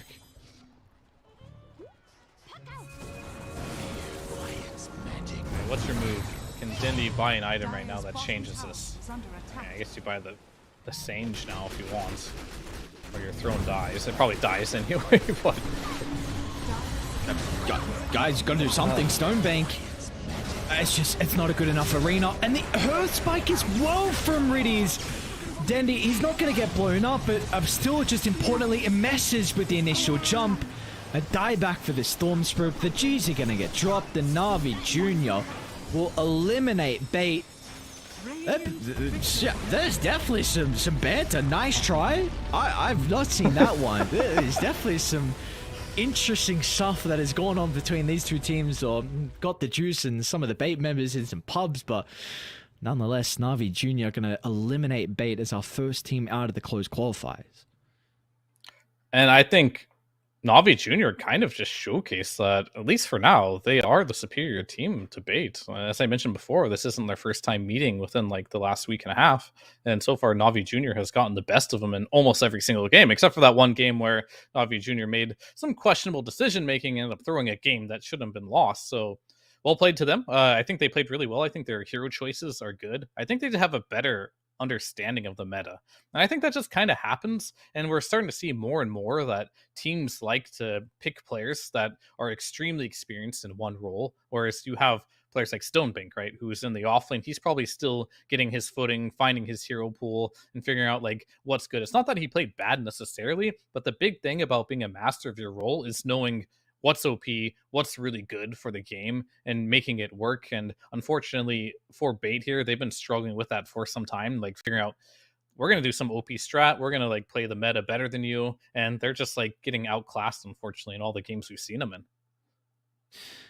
Yeah, well, of course, we're going to see Bait multiple times now. Still, it's very, very early in the year and the season as a whole. They're going to have to go back to the drawing board and continue to play some third-party tournaments and a lot of scrims to be able to get the reps under their belt for the next qualifiers. But unfortunately for them, it's going to be another qualifier where they are cut short and they're going to be eliminated along with the boys from Team Tickles, who got 2-0'd by Ninja Penguins in our other series on the other stream. But regardless, we're going to be done. Day one here for the ESL 1 Birmingham Western Europe closed qualifiers will come to an end. Of course, we still have 2 more days. Tomorrow, we're going to jump back up to the upper bracket, and we will also finish some things off in the lower bracket as well to be able to eliminate some more teams. But so far, we had some very, very one-sided Dota, hoping that tomorrow is going to be a different story with the teams that we have left standing. So some exciting stuff still left in store for us, Fear.